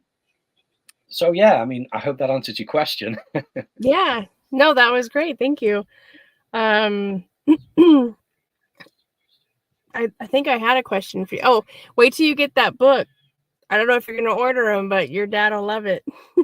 Oh yeah, okay. I've started one of them. Yeah, the ones that you sent over. Oh, did you? Yes, yeah. I've just started it, so I'll let you know. Yeah, there's a phrase in there that your dad's gonna be like, "See, I told you." I'll get it in. It'll be Father's Day soon. Right. Okay, thank you. Hi, Laura. Did you want to answer that one question, and then we'll move on to letting the guests ask you guys questions before we close it down? I think you're the last one. Again? Oh, so it was. Sorry, I wrote him down just in case, because I get so distracted and squirreled. How did your early life experience shape like the operations of what you wanted to do? Can you recall anything specific other than the most recent event that we are not supposed to mention that started you on this journey? And did you have anybody specifically that was like a guide to you, or an influential person that helped you in the path that you're at now? Yeah, I definitely was feeling into my mission when I was really, really young, like 3 or 4 years old, just really, really young. I was really overwhelmed by it, actually. And I didn't really share it. I kind of accepted that I would kind of lead a double life, just because every time I kind of brought it up, it would definitely, the conversation would change. But when I, went through, high school, and I would bring up these sort of concepts, people were kind of open-minded to it, but it was just sort of like, I mean, I've been talking about the stuff that I talk about now for, quite some time. I won most out of touch with reality for my senior class in high school. I was talking about, ascension, and like, I had the worst attendance. I didn't go to school, but I did sneak off to a lot of rock concerts, but I was also studying, the I Ching and astrology and everything about this particular window period that I felt I was very prepared for, and, as a child. So I really feel, there was a lot of synchronicities and a lot of guides that helped me just stay kind of sane. There would be, a synchronicity, like going to a herbal healer, and she would just kind of look into my eyes, and she would just say a few things about, my mission or my path. And just, it would help ground me, and like, oh, somebody actually, sees this, and it's like helping me to just not, kind of, I don't know. I mean, lose my footing. Because, we see in school systems, they like to project on students who can't sit still or can't pay attention. Oh, you have ADD, or if you don't attend school, you're a problem child. And, I can understand that, because it's like, well, if you're not in school, where are you? You want to make sure your kids are safe. But I just explored a whole other education. I actually, my college world, I didn't really apply. I can't even believe I was able to graduate. I mean, I was able to get by, similar to what Craig said, but I hadn't set myself up for, like, the future, like what college are you going to go to and all that kind of stuff.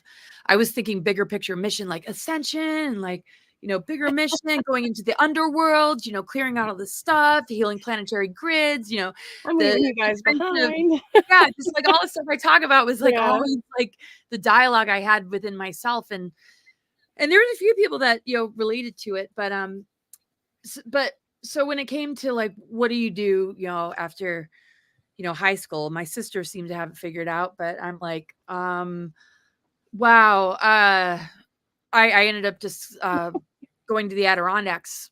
Fortunately, some pamphlet came in the mail to pursue wilderness education. And I'm like, boom, because I was already dressed like I was in DC. I was born in England, but I went to high school in Washington, DC. But I always dressed like I was about to climb a mountain. People are like, where are you going hiking? Like, so anyway, this pamphlet came, and I saw like, oh, wilderness education, and going up to the Adirondacks. And I had grown up in upstate New York, and we had visited the Adirondacks, and I just went to a lot of summer camps as a kid. Fortunately, not like creepy summer camps. God, I've watched a lot of docuseries and crime TV. It's just like, this world is just like really sad. Anyway, so I move up to the Adirondacks. I get this pamphlet in the mail. I go up and explore getting a wilderness education.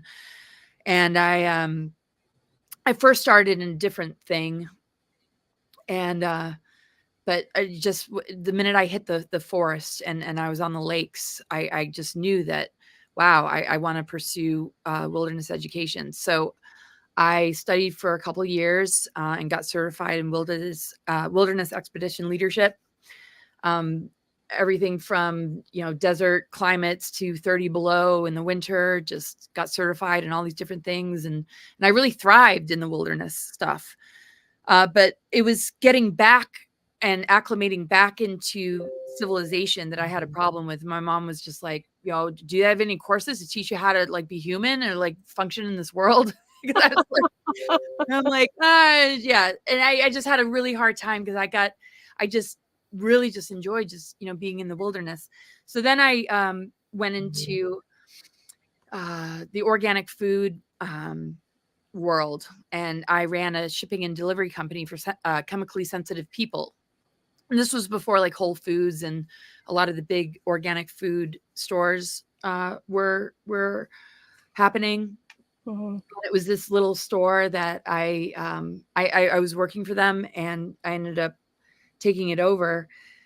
And basically, we would ship and deliver organic food to chemically sensitive people that weren't able to leave their houses. And I had a delivery truck. This was before GPS, so I would go to DC, West Virginia, Maryland, and Virginia, and I would, in my delivery truck called Living Earth, pack up all the groceries, organic vegetables and produce, and even grass-fed meat. And I would deliver it to the houses of people that weren't able to leave their houses because they were chemically sensitive. And then I started to move into like immunotherapy and just like how emotional trauma also links to like allergies and environmental sensitivities, and just really started to dive into like medical astrology and all this, kind of stuff. So yeah, it's just been like one of those kind of paths where my guides have been the I Ching, Tarot, astrology, nature, downloads, synchronicities, and not allowing the outer world and the projections on me to stick and create a sort of lack of self-esteem, even though, I think we all get hit with that, where you just question yourself, or you just feel like, I don't know, like alone or misunderstood. I just kept following my heart, following my truth, following my intuition. And I just am sort of a self-taught kind of person. I don't know if I'm explaining it so well, but yeah, so it's, the wilderness and just food, organic food, herbs, and understanding, just our DNA and how the nucleic acids of our DNA are connected to the elements, earth, air, fire, water, ether, the mitochondrial DNA connected to ether, and how that's been damaged, and how the reversal technologies, the dark technologies, have made it very difficult to be in alignment with that, and how that's been corrected. Has really been my path. So my guides have been just the random, well, not random, but the synchronistic moments where you meet that like-minded person that encourages you or sees you. I bumped into a clairvoyant institute, and they really helped me to understand the targeting and weaponry on me, and that I was targeted before birth to go off planet and all this kind of stuff.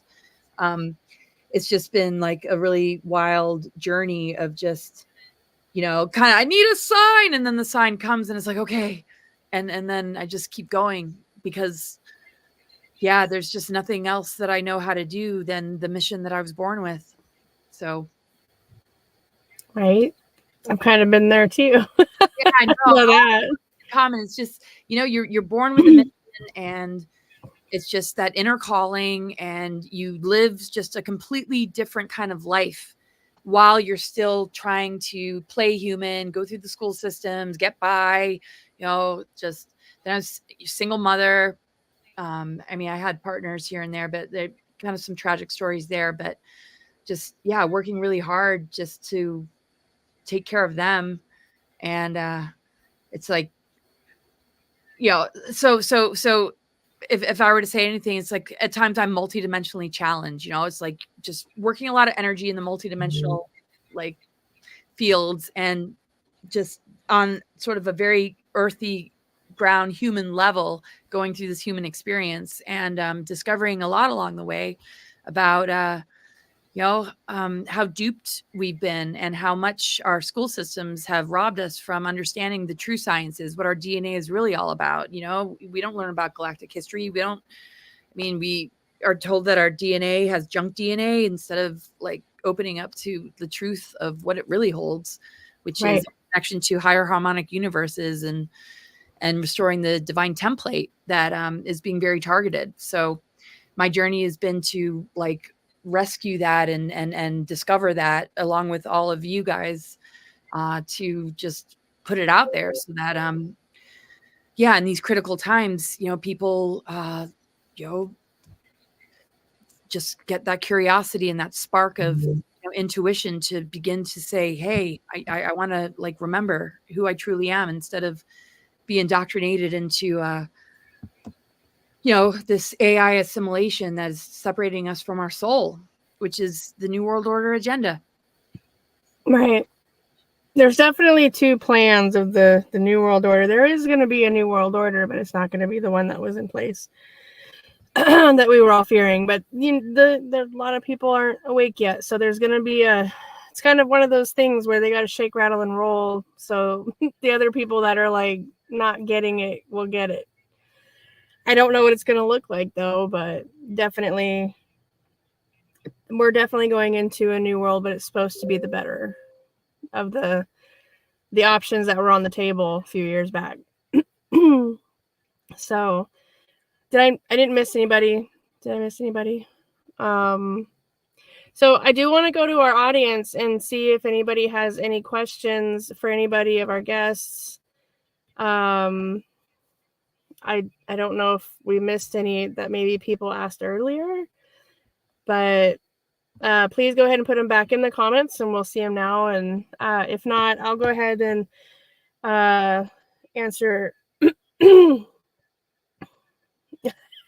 Okay. I'll answer my own question. When I was growing up, I was like Laura, was torn between realms and missions. I already knew what I was doing.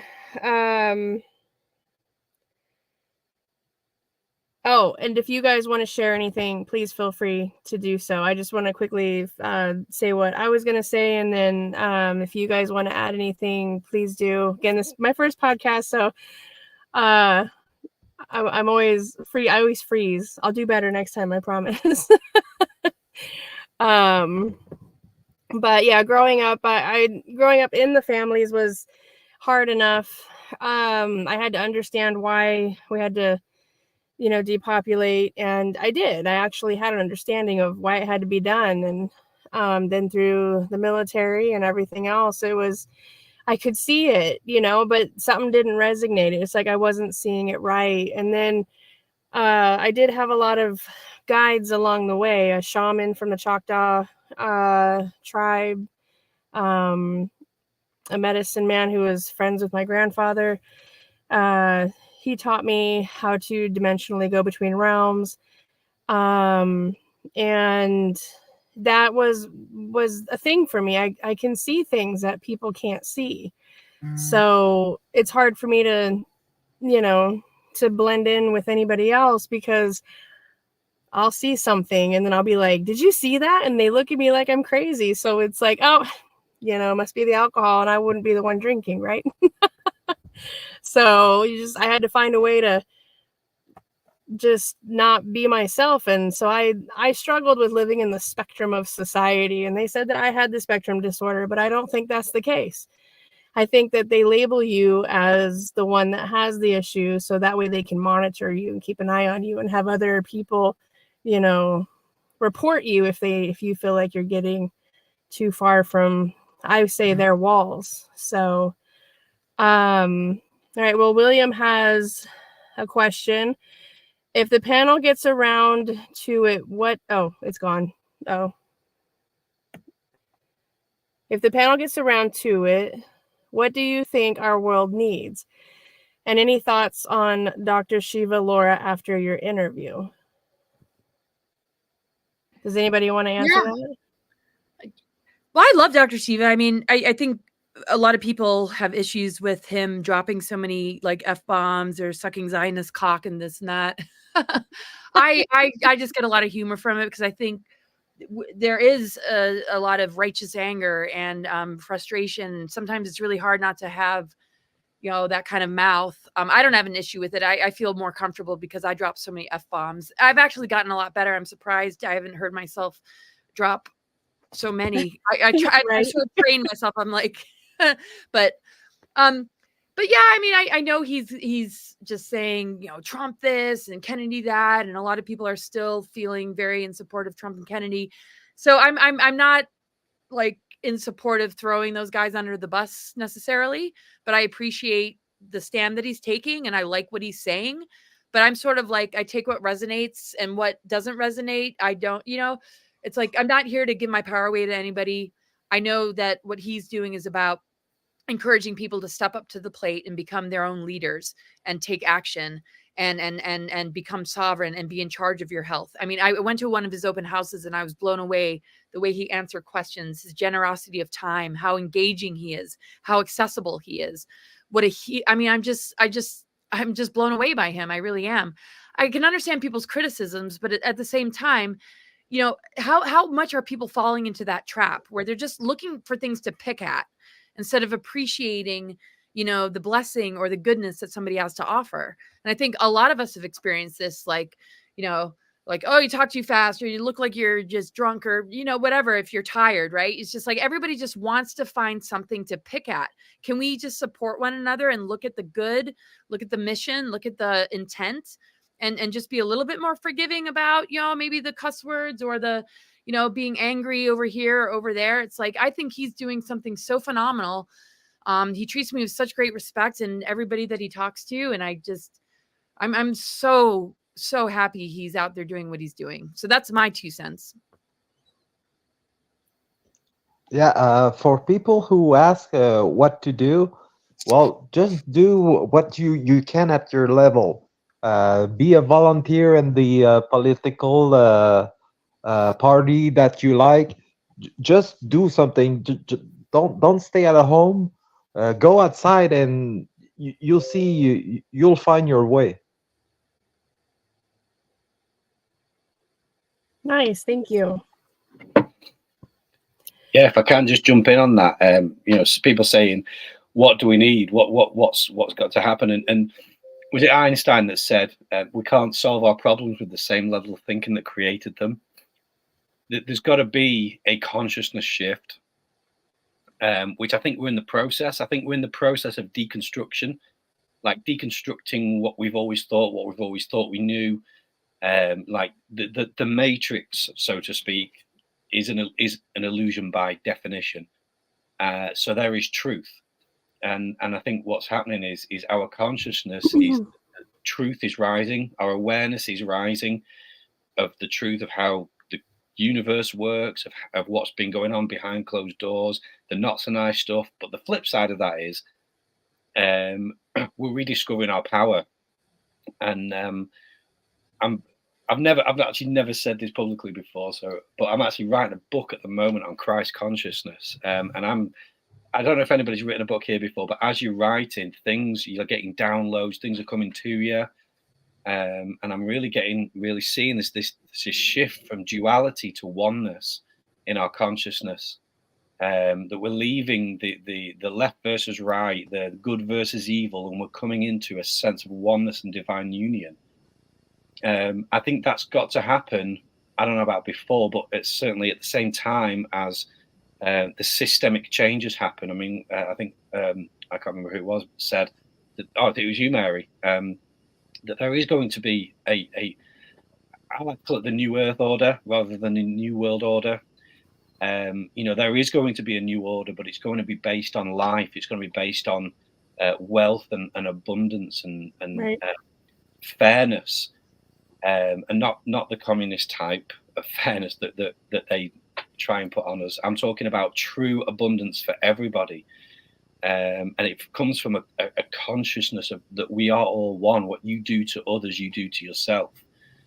So I think the best thing that we can do on individually is kind of just engage ancient mystical teachings who talk about this kind of thing, and you know, wherever your heart guides you, you know, go towards that to get to where you need to be. That's actually a crucial point. Get back into our hearts where we're feeling again, where we're connecting with others on a heart level rather than just a political or, you know, I'm not just aligning with someone because it financially benefits me or gives me a certain reputation, but there is a heart connection there. To find our friends, our people. I mean, we're all, I think, on this vibration and this call. You know, that's why we're here. And so I think, yeah, just my 2 cents on that is this consciousness shift that we are leaving the separatist, dualistic nonsense, and we're coming into a sense of we're a collective global family, and it's going to be huge. Yeah. May I add something to that? I would like to say, when, you know, this person asked, what does the world need now? And my only answer is, I know this seems to be simple or sounds simple, but it is so simple. It's really love.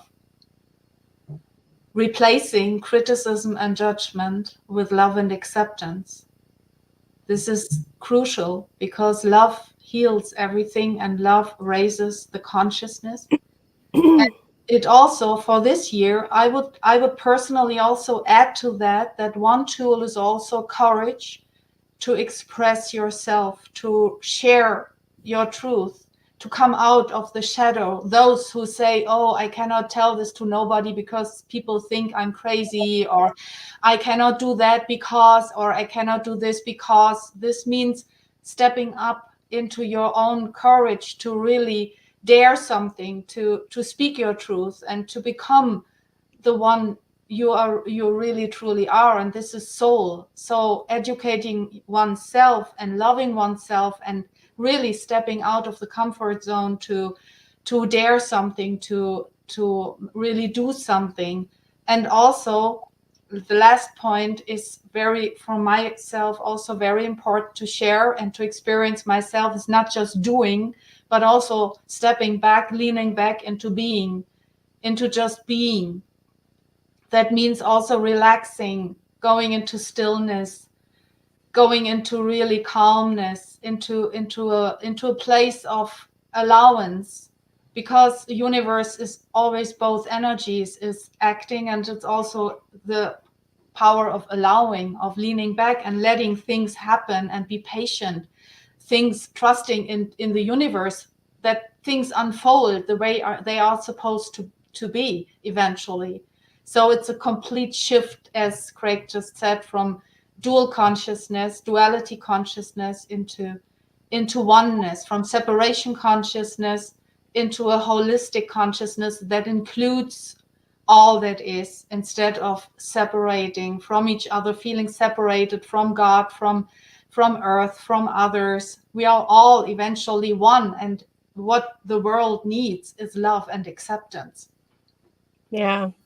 So we're going to take this last question, and then if you guys at the end want to let people know if they can reach you or in your areas or even around the world, if you guys want to get in touch with people from other countries as well. How long do you see the change happening? Like a timeline, 1, 2, 3 years? I think that was on your question or answer, Craig, when you said when we go into the new world, what that looks like. Now on my side, I've heard it again, we're going to see a lot of change this year, but is it really going to be like the final change? And is it going to be like 2 years or 3 years? Because I've had that question asked, and I've heard various things from higher level people that, you know, we're looking at a 2-year transition because of how many people are still asleep. So that was just my thought. But anybody else wants to, if you've heard anything different in your areas, what does that look like for you?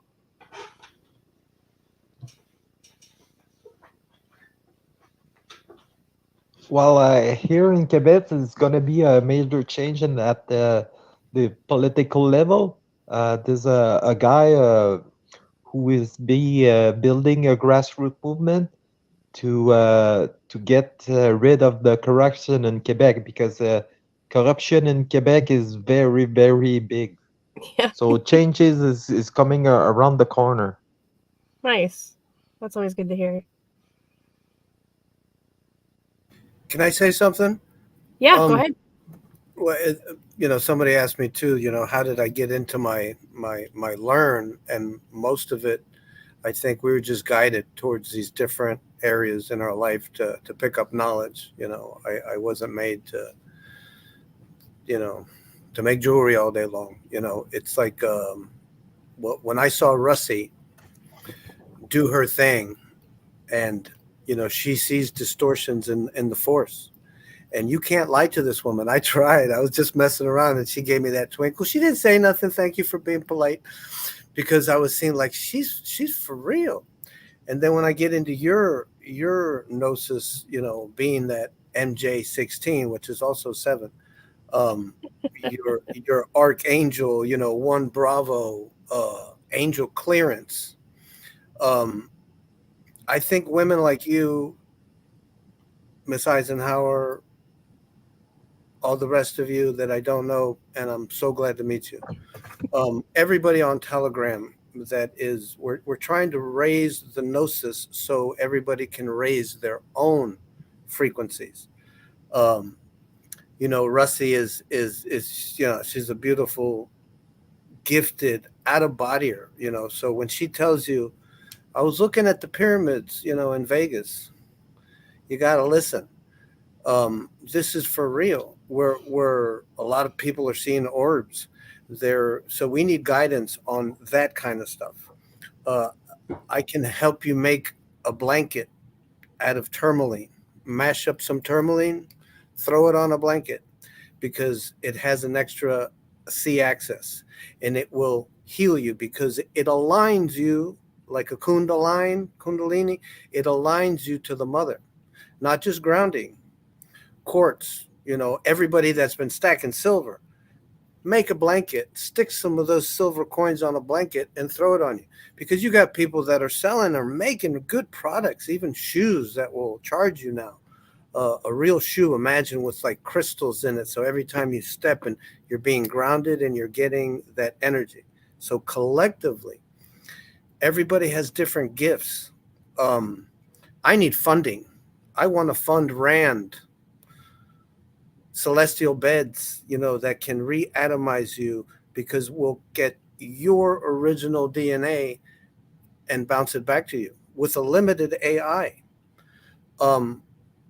A lot of people are selling old technology. You know, there is just so much out there right now, but it's old and it's beautiful and it helps, but it's not the real deal.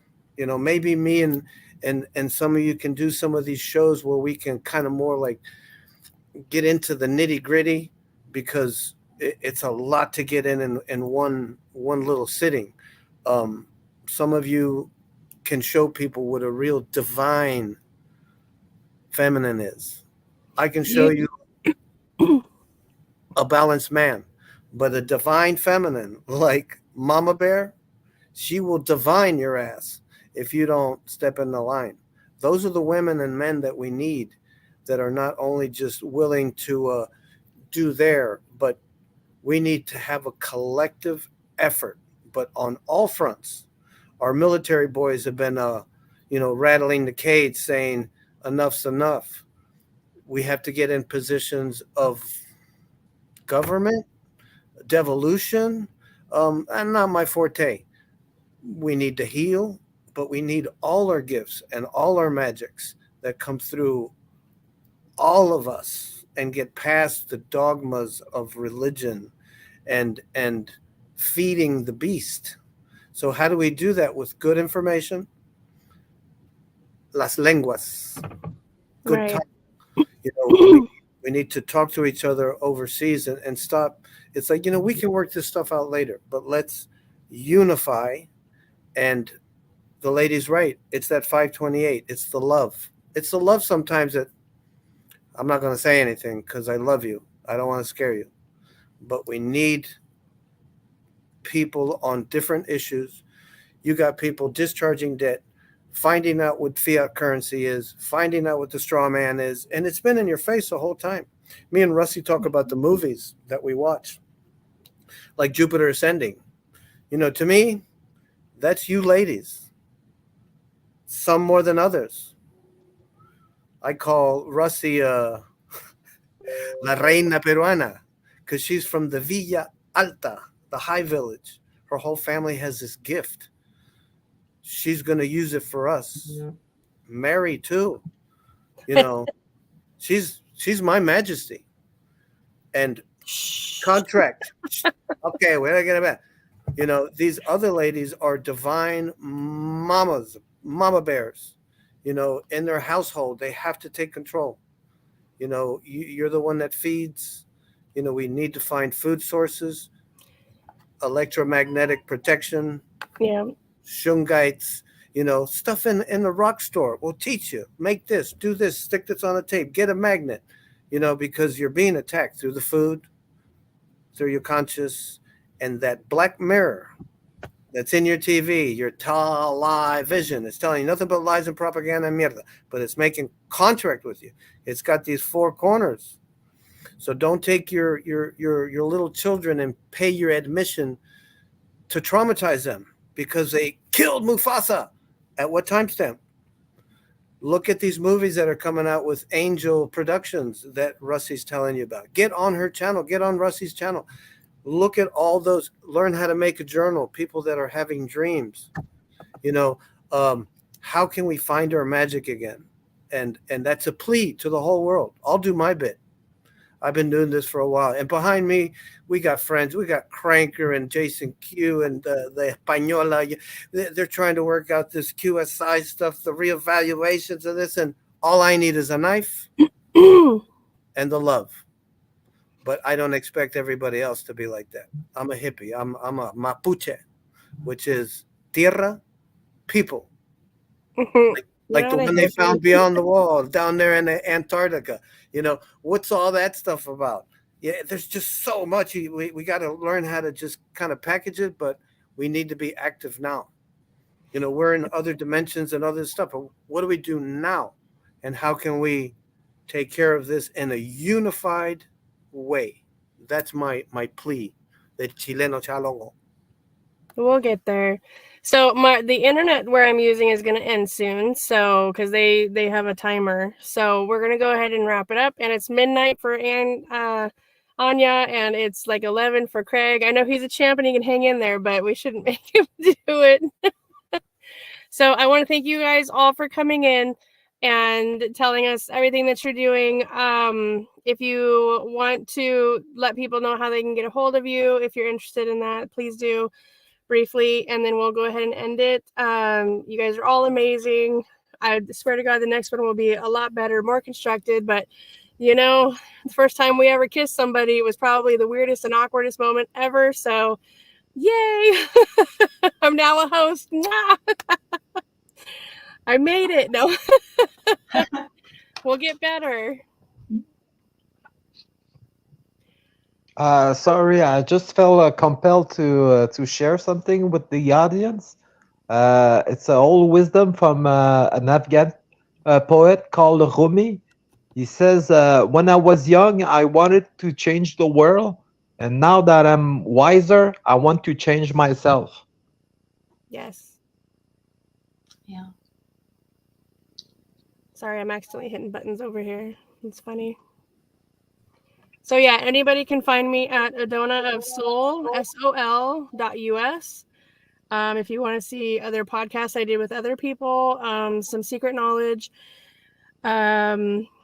Anya, Craig, you know, if you guys want to reach out too, let them know where they can find you. Laura, Chili, Ressie, if you can. I don't know, there might be a delay.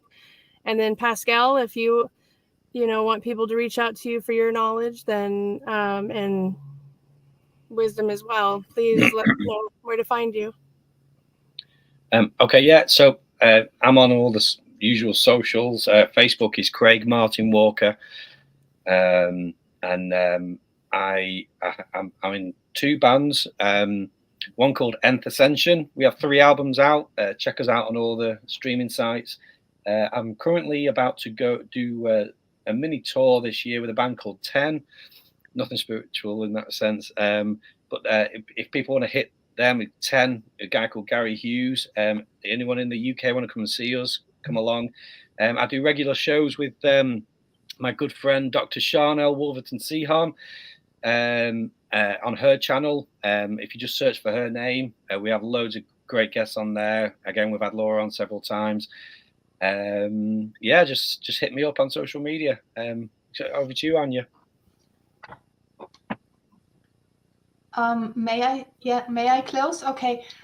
My website is venus-spirit.com if somebody wants to check it out. And I quickly want to mention that I'm just organizing 2 big conferences for Germany this year in June and July. It's the ultimative UFO disclosure conference in June, and the From Venus with Love conference in July with Dr. Raymond Keller, Omnic Onik, and many other amazing speakers. So everybody is welcome to come to Germany. It's a beautiful country, and we are going to have a really ascension conferences here. So check it out. It's all on my website, venus-spirit.com. It's not a minus, it's a dash, right? Dash, yeah. Perfect. Thank you. Thank you, Mary. Thank you. And everybody, thank you. Russie, timeless jump.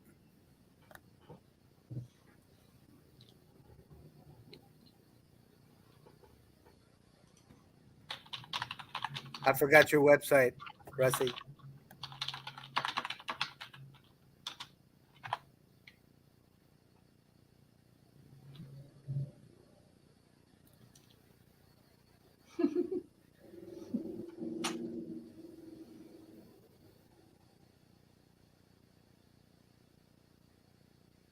I just texted her.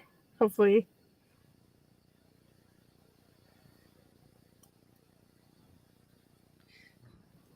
Do you want me to just share my Yeah, stuff? go ahead, Laura. Okay, yeah. So my website's cosmicgaia.org. I have a webinar coming up on the 27th that you can check out, and it's going to be all about the astrological alignments for 2024. And you can have a check-in with me to look at what your chart is showing.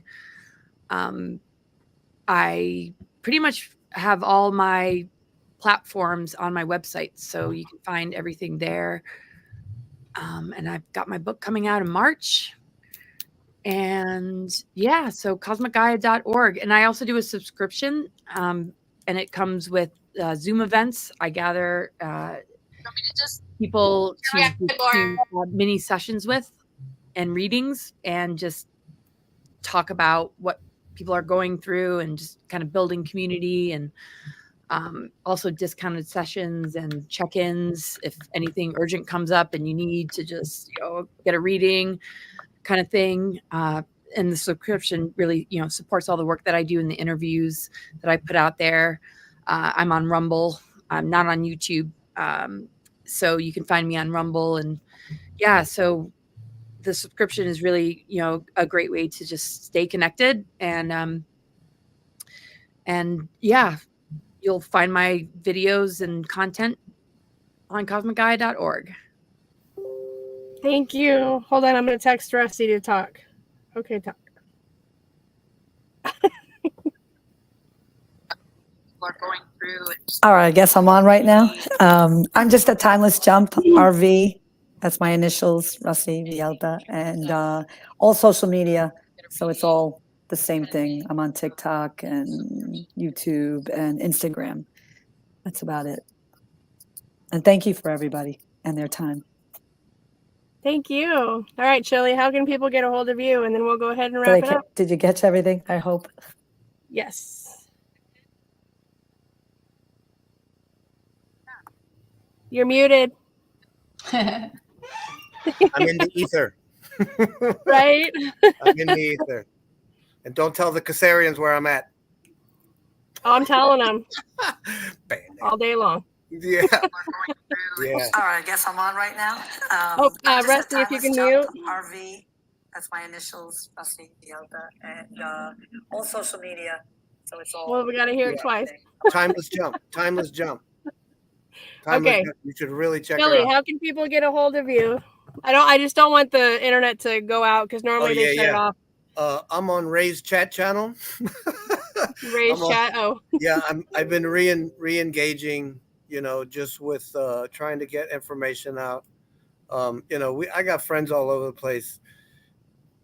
we're putting a team together to try to do something on the information side, and also, you know, help each other discharge debt, feed people. You know, people are scared. They haven't found their one yet. You know, they need to find that love, you know, to get them through this. And we're there, and we have to laugh. You know, the gods have a sense of humor. The creator has a great sense of humor. Yep. So we can't lose ours. That's my ha ha, my laugh, which is my LAU, which is gold. Sine wave even, vibrating. So when you laugh, you know, it scares the ugly ones away.